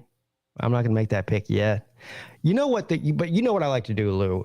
I like to remind people now, actually, that weren't here last season or the season before when we were doing this during bowl season, is I tend to focus more on the over-under on bowl games than any other time of the year. Yeah. And there's a philosophy behind that, and especially the lower to mid-tier bowls. I mean, they're not really playing for anything, right? And I feel like a lot of times the offensive staff, especially the offensive coordinator, and if the head coach is an offensive-minded guy, they pull out sort of all the stops, like all the fun bullshit plays that they practice throughout the year, but never have the balls to try during a game that matters during the season. Like, there's nothing to play for. You're in the Bahama Bowl. Let's do the triple reverse fucking wacko play. Yeah. And what you end up seeing, is my point, is that you end up seeing a lot of touchdowns and points scored that aren't scored in the regular season. So I tend to go over, but a lot of these lines are based on what you saw these teams do in the regular season, and I think that a lot of times it goes over. Now, I won't pick them all over, but I'm looking for that sweet spot. If I'm looking at the two teams, I'm looking at that sweet spot and saying, what's the magical number over under here, and I'm gonna go over on it. And so I tend to bet probably like 75% over during the bowl season, especially in the lower to mid tier bowls, not the New Year's Six bowls or the playoff games. Yeah. Chance, thank you for the super chat. He says, the only real seafood I got near me are oyster bars. Good luck, Hugh Freeze. You're going to hate the little shit house on the prairie. Thank you, Chance. Michael Burden says, you were wrong about Michigan. Go Blue, will win the Natty. I forget what I had Michigan at. It was either, did I have them at 11-1 with a loss to Ohio State? Or I know I had them with a loss to Ohio State. So, but I don't remember what I had their regular season record at. I don't do postseason predictions in the off season. I only do regular season. So I don't remember if I had them at 11-1 or 10-2. I'll have to look tomorrow or the next day or whenever I do that video. But I know I had them losing to Ohio State, as did everyone else on the planet, except for a handful of Michigan fans. Let's see. Let's move on here. Florida and Oregon State we talked about already. I look at this. Oregon State's already a 10-point favorite in that one. I mean, Florida's got no quarterback. They're Anthony Richardson and the backup are both off the team for different reasons. One is transferring. Well, they're both transferring. One's transferring to the NFL. The other one's transferring to a state institution at some point down the road. But so, yeah, but even I would probably Oregon State would beat Florida in the middle of the year with full rosters on both teams. They're just a better team, I think. But bad situation for Florida. It's going to be like when they played Oklahoma a few years ago. They're just not going to have any, there's going to be nobody there to play. Sunbelt Billy doesn't know what he's doing. Let's see what else we got here. BYU and SMU. Okay. Boy, there's some bad bowl games. There's some bad ones, and I'm not the I hate bowl guy, but there's the first half of the bowl season is not looking great, man. Look at so these games on Thursday, December 22nd, Air Force and Baylor, Wake Forest and Missouri, Houston and Louisiana Lafayette. 2 years from now, we will be watching playoff games this week instead of these games. Now, you can still watch these games if you want to. They're still going to have these games, but you'll also have some great, exciting games to watch, too. Air Force at Baylor. Wake Forest at Missouri. Now, the only reason I can think of that Wake Forest is only a 3-point favorite here is because maybe Sam Hartman doesn't play if he transfers out somewhere or something, but because Wake Forest is way better than Missouri, I think. Don't you? Yeah, but again, I'm with you as far as knowing what's going on with the Hartman and whatnot. He's transferring, right? But I thought I thought he was one of these 6th-year guys. I guess I was wrong. I thought this was his last year, but I keep hearing that he's transferring to Florida. I'm pretty sure he's done. I don't know. I can't keep the COVID year has screwed it up so bad. I know. Where's Mike Luca? He'll know. Yeah. He would know.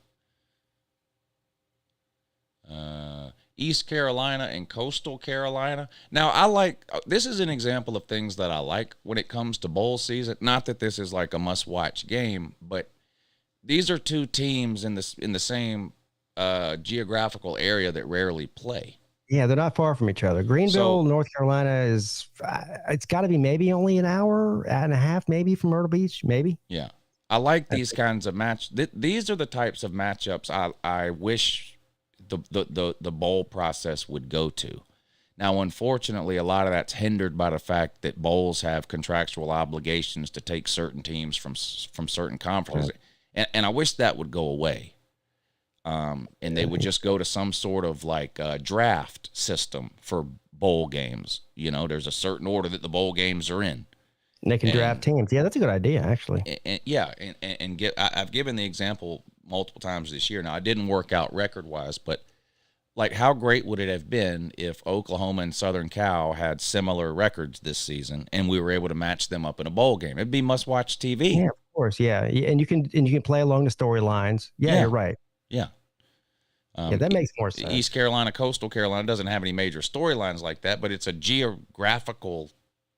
It makes sense geographically. For that reason, it's interesting. Florida and Oregon State, to me, is an interesting game. It's two teams you don't ever get to see play, one on one coast, the southeast, one on the other coast, northwest.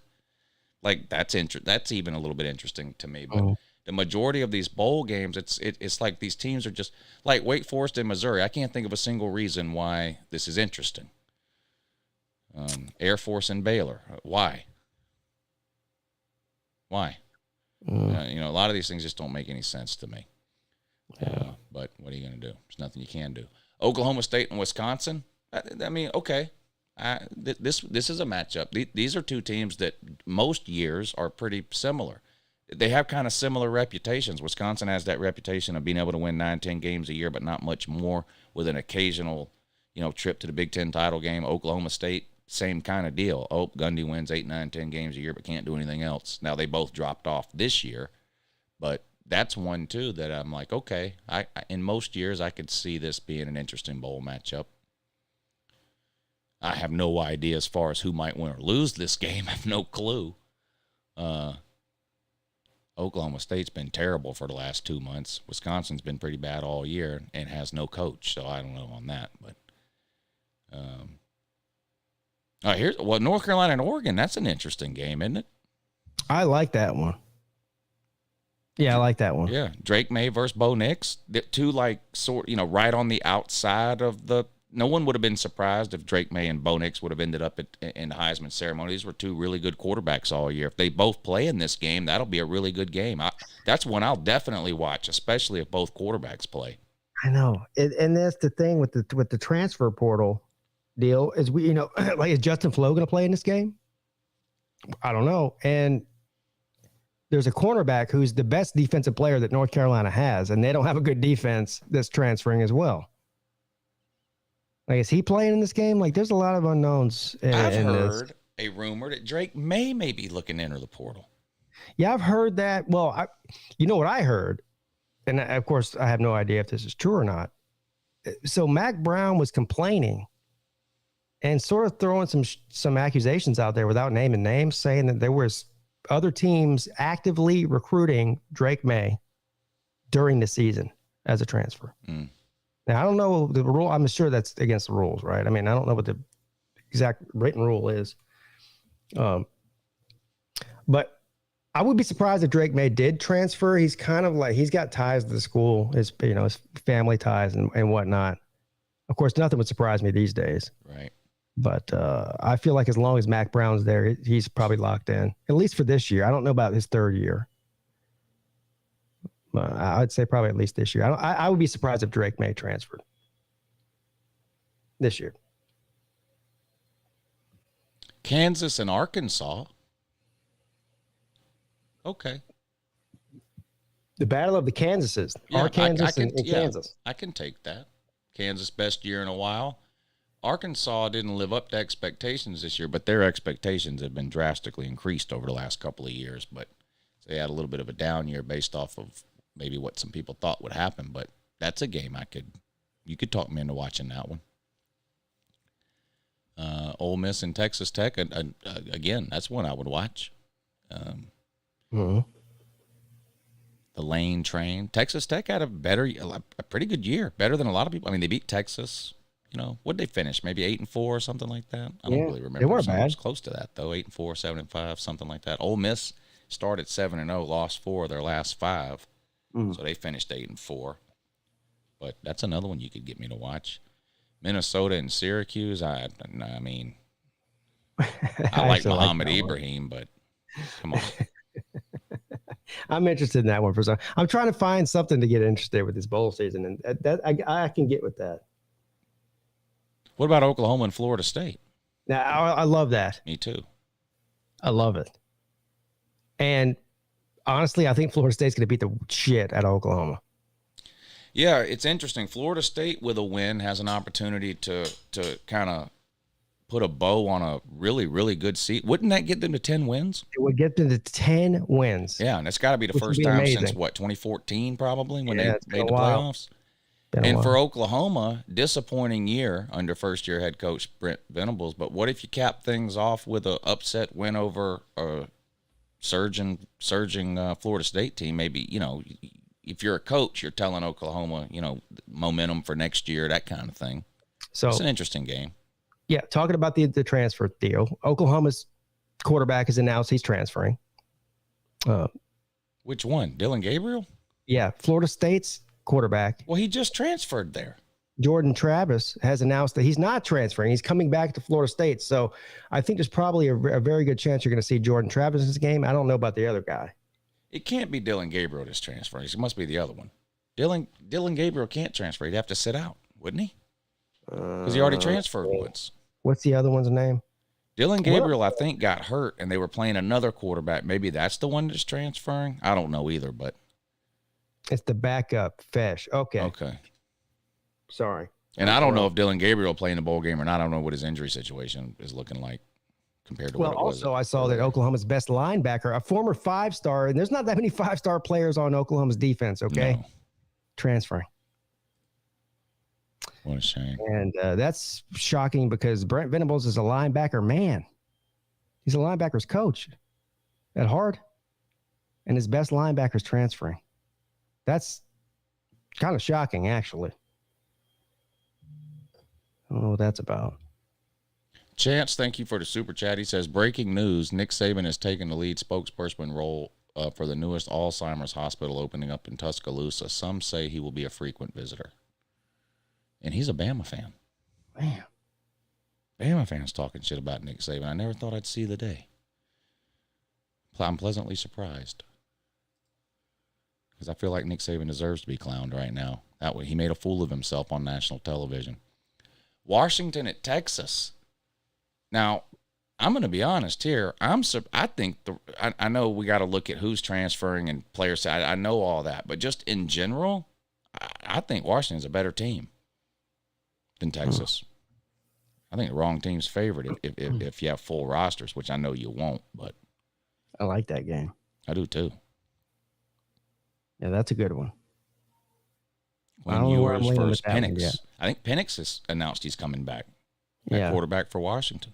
Yeah, I think he did. Penix versus yours in this game if they play. That'd be a good one. Yeah, I like that game. That might be one of the best ones. Yeah, I like that too.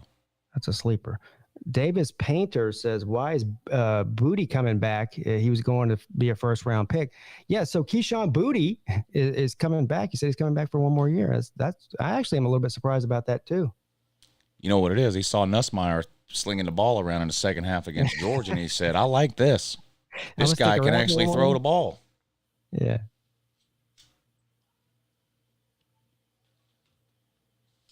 Maryland at NC State. Well, I know you're all over Maryland in this one. There's no way you have anything good to say about NC State. I get accused, Lou, a lot of being a blind ACC homer, which is not the case, by the way. Especially when it comes to NC State. If anything, you're a blind NC State hater. Well, that's true. Well, you know. And I'm not even really a blind ACC homer. The reason I root for the ACC is just because of all the conference talk that goes on, especially with the SEC, right? So that's just my way of retaliating. So I really could give a shit. But you're right though. When it comes to NC State, yeah, I'm definitely a blind NC State hater, and definitely a Dave Doran blind hater. And so I don't care who they're playing. Hell, they might even be able to play Ohio State. I'd probably pull for Ohio State over them. What do you think about that? Damn. Yeah, that's saying something there. That's saying something there. Yeah, so down with the Wolf Puppies. They're going to lose big time. Maryland and Pineapple Jr. Is he leaving? I don't know. Even if he doesn't leave, they're still losing 100-0. Yeah. No. Of course they are. Donut Dave. Pitt and UCLA. This seems like a mismatch to me in UCLA's favor. Again, the reason we're not really picking games, we don't know who's sitting out, who's not, who's quitting, who's transferring, all that kind of shit. But just so going off just regular season stuff, this game seems like a massive mismatch to me. I would take UCLA in the regular season. I don't know what the rosters are going to look like for the bowl game, but UCLA looks better than Pitt to me. Yeah, I'm going to have to agree with you on that. And we got a changing the guard at Pitt as well. Slovis transferring out and Djurkovic transferring in, which is kind of weird. Okay, all right. First of all, it takes forever to learn all these fucking rules. Have they changed? What is how can Slovis transfer out? So here's the thing. I'm probably, and this is just going off of memory, because I didn't even think about it until you just said it. I think that Jerkovich transferred from Notre Dame. What year was that? So I think it might have coincided with the year, or was the year before they changed the rule to you can transfer one time with no penalty. Okay.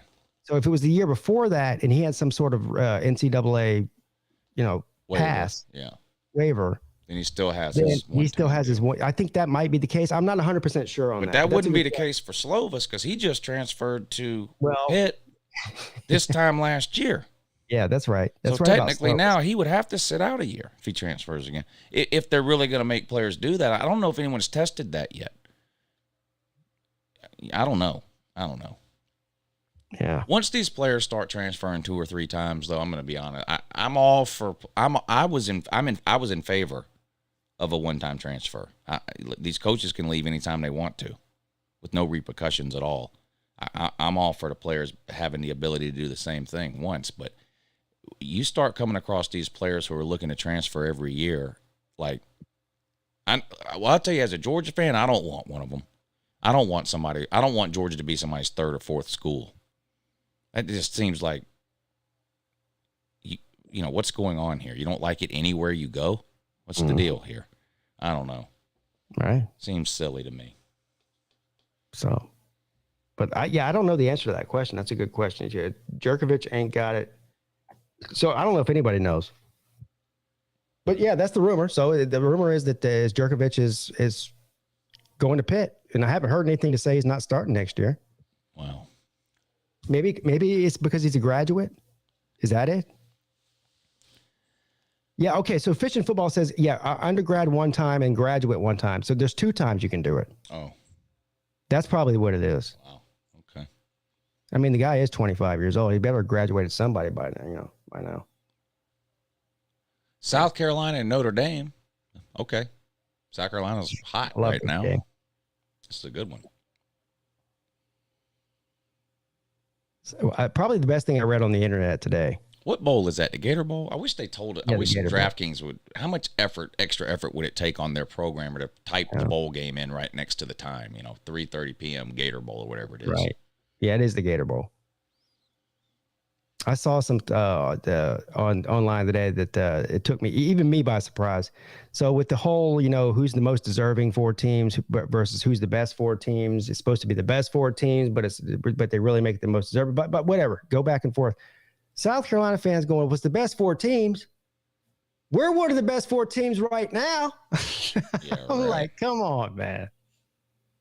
Right. They're getting carried away. You're not. You beat a handcuffed bad Clemson team by 1 point. You're not one of the 4 best teams in the country. That's Sorry. like Tennessee fans thinking they were going 15-0 after they beat Bama. Like they got carried away. South Carolina fans getting carried away now. They're not one of the best 4 teams. Come on. One of the hottest 4 teams? Yeah, if you look at the past 3 weeks of the season, but that's only 25% of the regular season. That has nothing to do with anything else. So. Yeah. There's a 12 games for a reason. Yeah. Justin, thank you for the super chat. He says, always enjoy the show, fellas. I'm at work and it helps me get through my shift. Thank you, Justin. Appreciate the kind words, buddy. Here we go. Clemson and Tennessee in the orangest Orange Bowl ever. I love this game.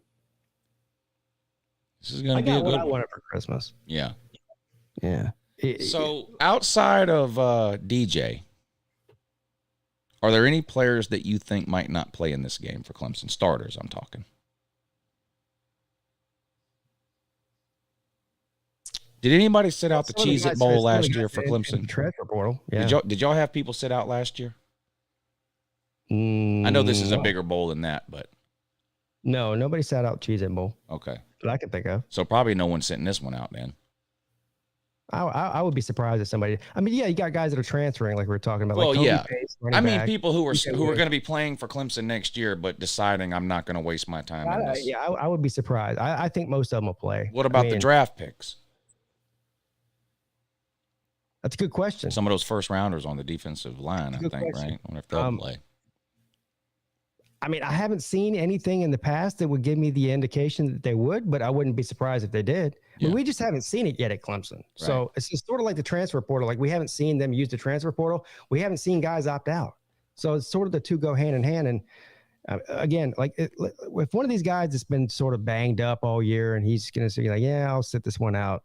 I wouldn't be surprised about that, but I don't think you're going to see like, 3 and 4 and 5 draft prospects sit out or anything. If you did have some draftable players sit out, would that mean that they aren't all in? I get by definition, I guess. Yeah. Well, that's not going to make 98% in. Yeah, 98% in. Dabo's not going to like that. Well, what does it matter? They're not going to coming back. Oh, yeah, that's right. Good point. Good point. Here's one I will make a pick on right now: Kansas State and Alabama. I'll take Kansas State.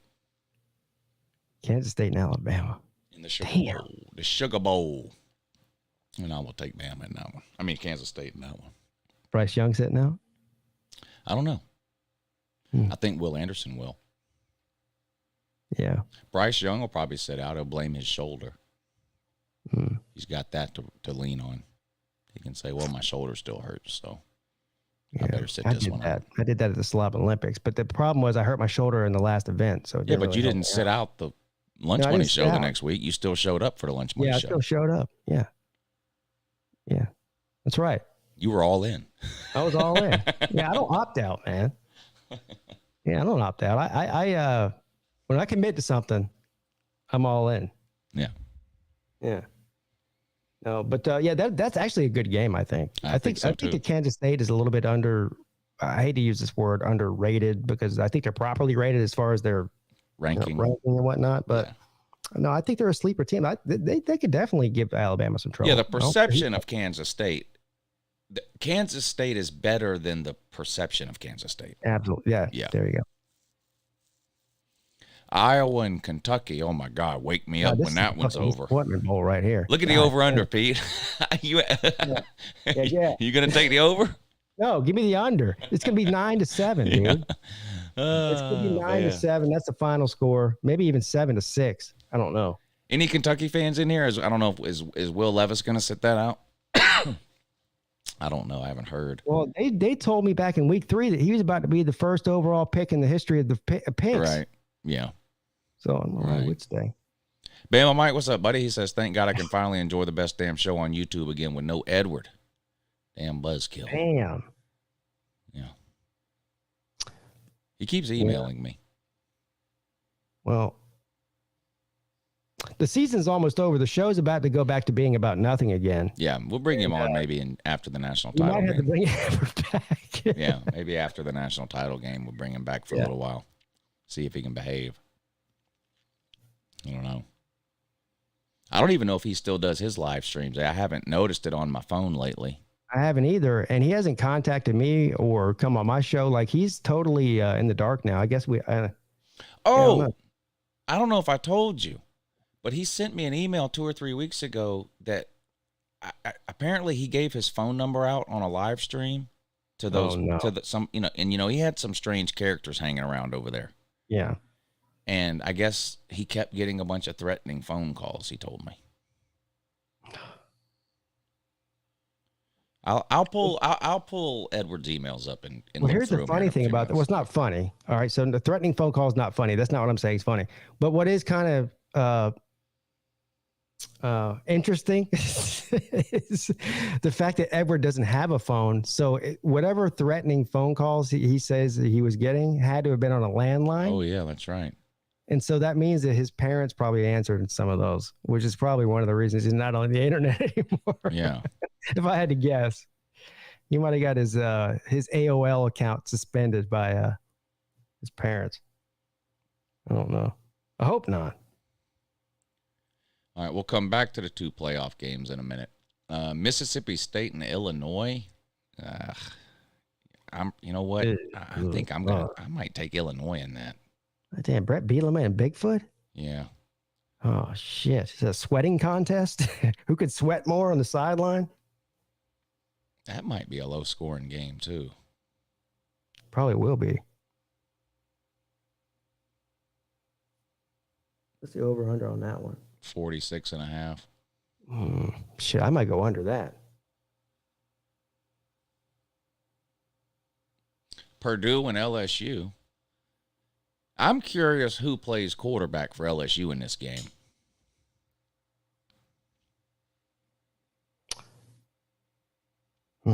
Yeah, that's a good point. I would definitely want to know that before I put money on it. If I'm an LSU fan, I'm just ready to turn the page to Nussmeier after what I saw against Georgia. He lit Georgia up. Did you watch it? Yeah, I did. He had almost 300 yards passing just in the second half. Yeah. Yeah. Now, you know, when you have a huge lead, you're doing some things defensively that normally you wouldn't be doing to start a game, but still, you know, Georgia went into one of those like shell defenses, try to keep everything in front of you type of deal to protect a big lead. Yeah, but it's not like Nussmeier was completing a bunch of 5-yard passes.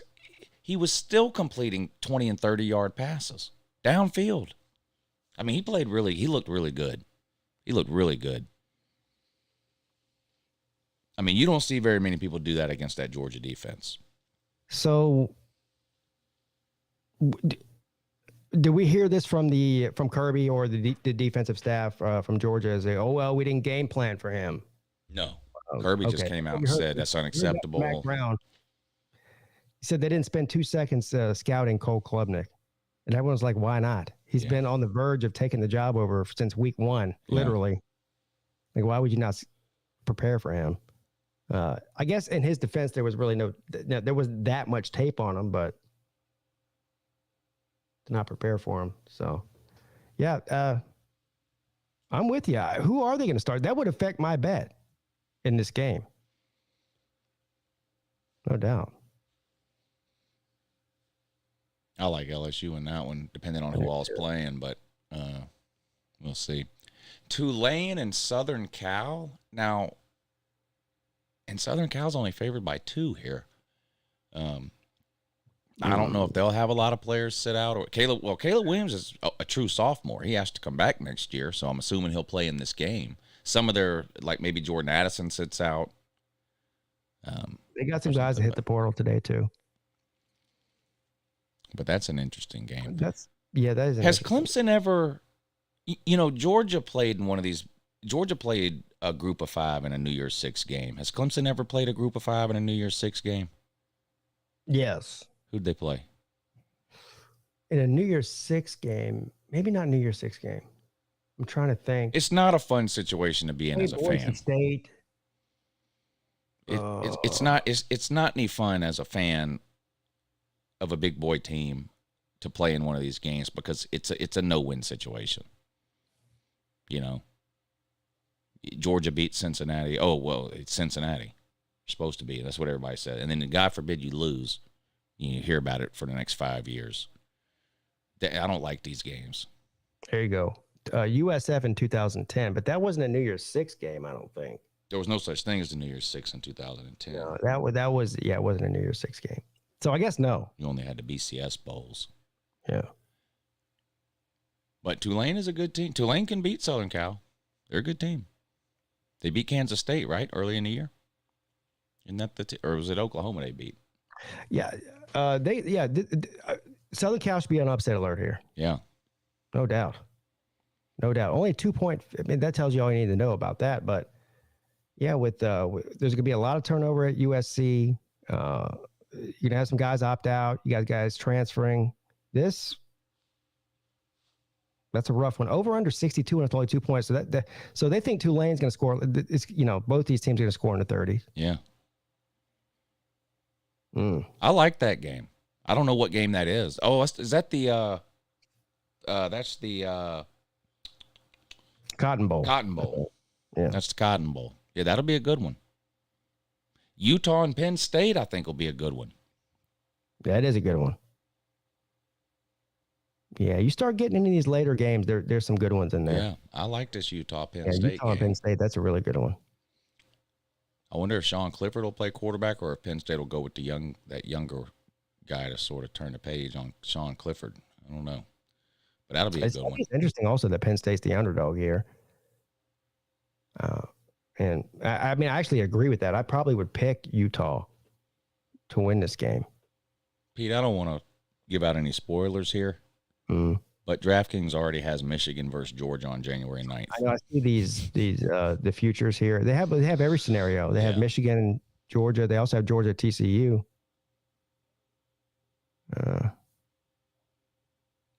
Well, I bet this makes the Michigan man mad. They got Ohio State a 3-point favorite over Michigan. I bet that makes Michigan man so mad. That is kind of messed up, though, if you think about it. Like, why would they be? Let's not worry about that right now. All right, let's go to the playoff games. Where are they? Here they are.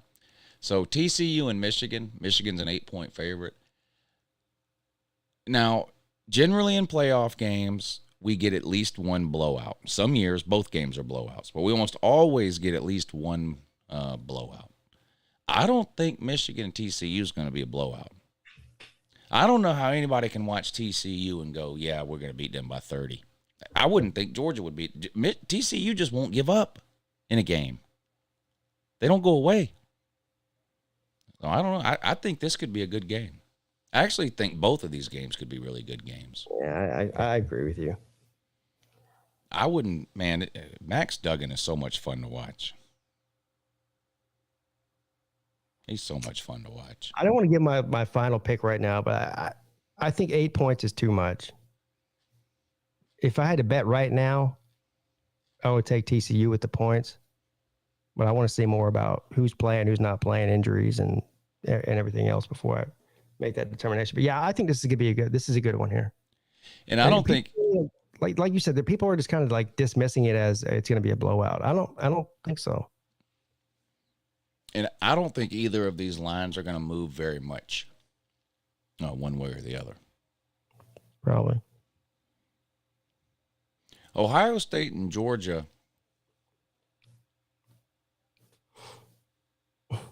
You know, I'm picking Georgia to win. I mean, how can I not? But I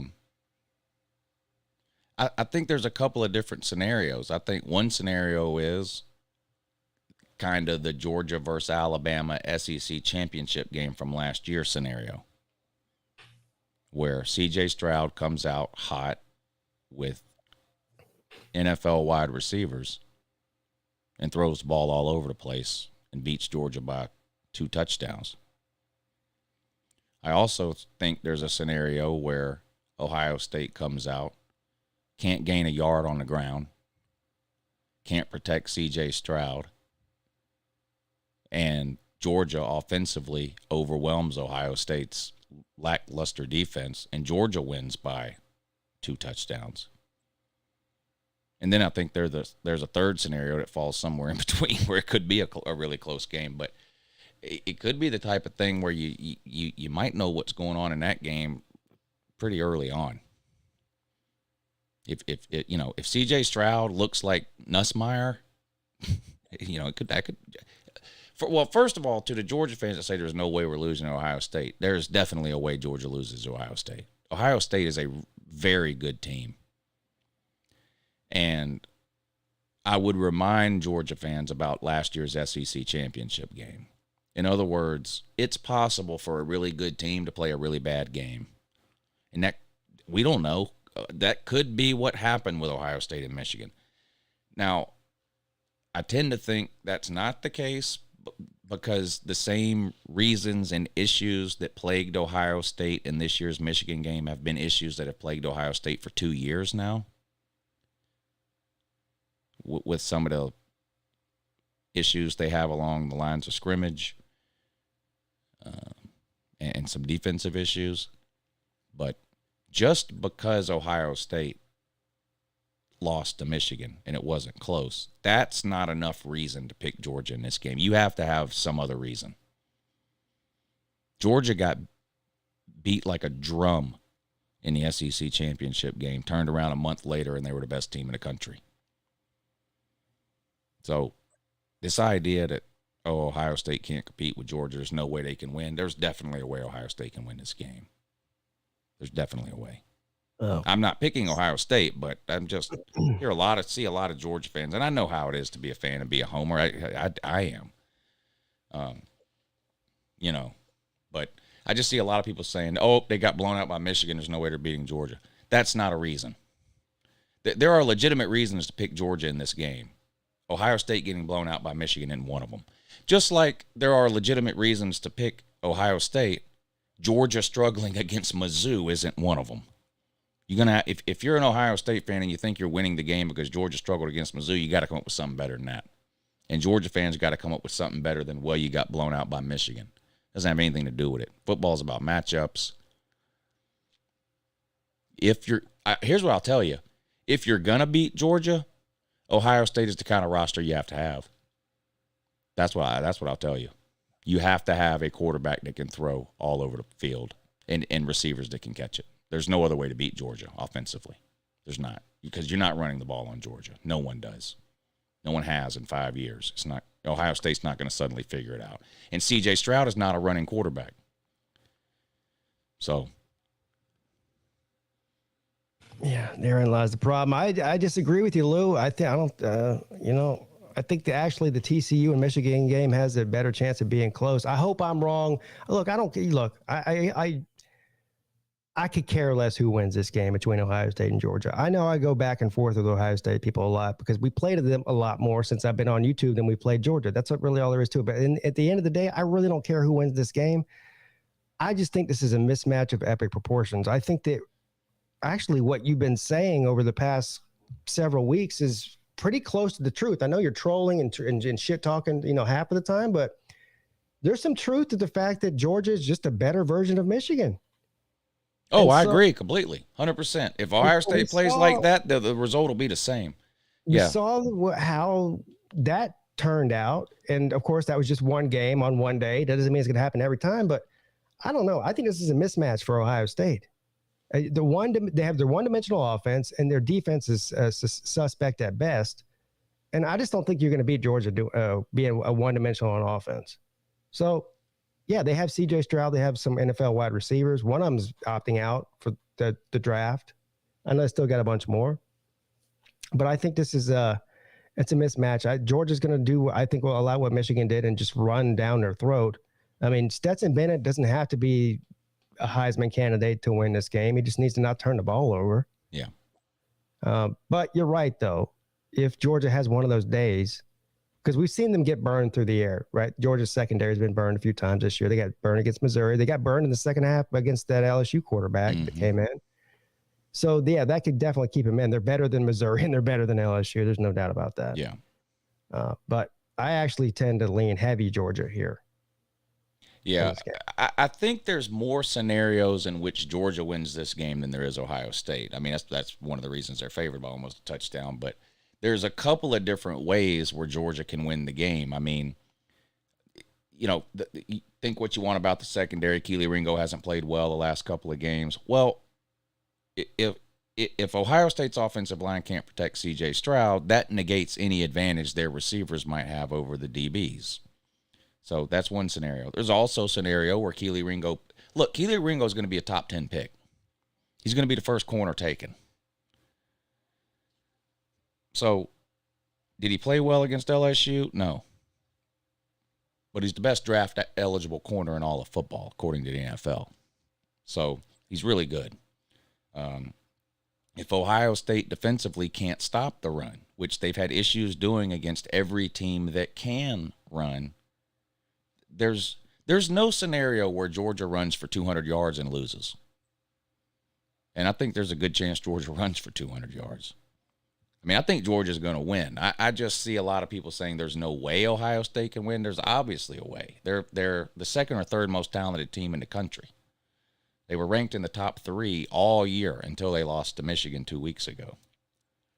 And it turns out Michigan's a pretty good team. But I think it's going to I'm glad this game is happening. It does feel there's a handful of games it seems like that people have been really begging to see over the last few years, and this is one of them. People have wanted to see Georgia and Ohio State for the last few years. Yeah, so we're going to get to see it. And both teams are at their best because they're both in the playoffs. So this isn't a scenario where, this isn't the 1992 Citrus Bowl when we beat Ohio State. These are two of the best teams in the country. You're going to get both teams' best effort. I'll tell you another area where I think Georgia has a huge advantage, and that's coaching staff. I think Georgia's got the best coaching staff in the country. I think Todd Monken is a genius. We've got 3 defensive coordinators. One of them's a head coach. The other 2 are Glenn Schumann and Will Muschamp, 2 of the best defensive minds in the country. I think Georgia's got a huge coaching advantage. And in these games that are 4 weeks away, that's a big deal. That's a lot of time for these coaches to figure things out about Ohio State. And I just trust Georgia's staff as a whole more than I do Ohio State's. Well, that's fair. They've been in place longer. Mm-hmm. And frankly, they performed more consistently throughout the season than anybody else in the country. So, yeah. This is bad news for Georgia fans, though, because I've been fucking way off picking their games all year. So if I'm picking Georgia to win this game, you might be worried about it. Uh-oh. How do you feel in general, Pete? I know a lot of it has to do with the calendar and what days of the week fall on what days, but this is the second year in a row the playoff games are going to be on New Year's Eve. They've been on New Year's Eve other years in the past. How do you feel in general about college football playoff games being on New Year's Eve? Or do you care one way or the other? I don't really care. I actually like it because I feel like it's like a festive day to begin with, and you add football to that. The only problem with it is that it sometimes interferes with your regular life because people want to do shit on New Year's Eve that don't care about football. But other than that, I like the atmosphere as long as there's nothing interfering in your personal That's how life. I feel too. And me and you are alike in this way because I've heard you talk about this before. I would much rather kind of just stay home on New Year's Eve. Forget football for a second. I'm not really looking for a big party to go to or something on New Year's Eve. Now, I've done the thing with my kids and fireworks at midnight and all, and and you can still do that. These games end around 11 or 11:30. You can still do that if you wanted, but so it doesn't bother me at all that I get to sit around on New Year's Eve and watch playoff football. But I do know there's a lot of people out there who have been doing. They have like New Year's Eve traditions where they go to the same house every year for New Year's Eve, or they host a party on New Year's Eve, or some people go out of town or whatever it is. And I do see where it's kind of an inconvenience for people who fall into that category. But like for me, I'm perfectly happy. The Sugar Bowl is on New Year's Eve too, I believe at noon, and then you've got the Fiesta Bowl at 4, Michigan and TCU, and then the Peach Bowl, Georgia and Ohio State at 8. I mean, that's 12 hours of great football for me. For me, I can't think of a better way to spend New Year's Eve. But I understand maybe some other people who, look at New Year's Eve in a different way. Maybe they wish the games were on a different day. Yeah, it's a battle for me every year because I got to be like, well, I got obligations on Who's got obligations on New Year's Eve? Well, I do. Yeah. But people don't care, and of course, well. Anybody who's married, you know the deal. And of course, it's weird because New Year's Eve is on a Saturday. Yeah. Which means New Year's Day is on a Sunday. Yeah, that makes it even worse. Normally, New Year's Day is like, people that are our age, like we grew up, all the major bowl games were on New Year's Day.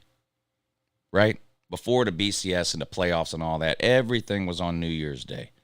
This year, not a single game on New Year's Day because it's a Sunday. They're not allowed to. They have that agreement with the NFL. So no games on New Year's Day.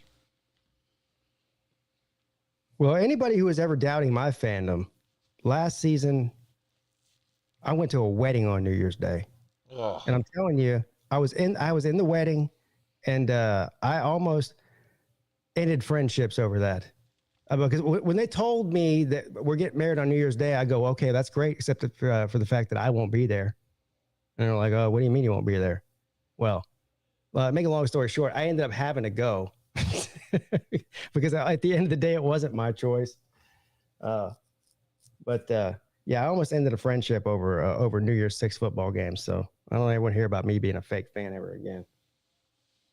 Kevin, thank you for the super chat. He says, what do y'all think about UCLA? I think they need to move on from Chip Kelly and his horrid defense if they want to contend in the Big Ten. I'd be careful what you ask for. He's got you in a position right now that's better than any position you've been in probably 20 years.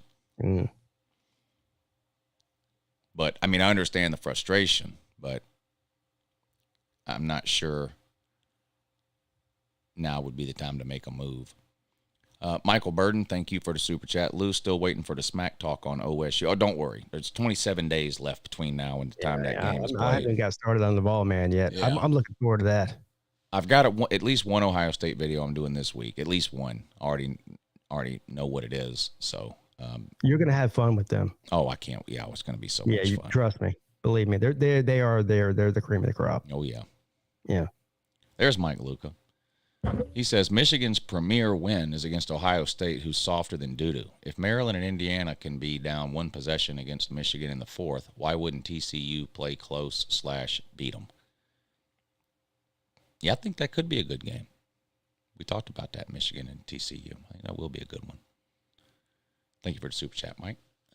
All right, there you go. Initial thoughts on all the bowl games and playoff games, and what we'll do starting next Monday is we'll actually make picks, but we'll do the picks for only the games that are being played between that Monday and the following Monday. So basically the nothing games next week. I have to come up with something else to talk about for the rest of the show, but that won't be hard for me and Pete, I'm pretty sure. No, we're full of shit. We can do it. Yeah, no problem. But I think that's going to be just about it for today. It's almost midnight, so it's time for us to get out of here. I will be back tomorrow at 8 a.m. for my morning show on the second channel. Make sure you check that out. And then, of course, I have the call-in show every Tuesday night. So we'll talk some more about these conference championship games from this past weekend and the bowl matchups and playoffs coming up over the next few weeks tomorrow night on the call-in show. Pete, what you got going on? ACC show tomorrow night, 7 p.m. with me and your boy C-Dog and the ACC panel. Call-in show Wednesday and Friday night, 10 p.m. Midday show Monday, Wednesday, Friday, 11 a.m. And during the bowl season, I'll be doing some random game streams. I have to figure out what games I want to do. So there you go. Yeah, I'm going to be streaming a bunch of bowl games too. Some on Patreon, some on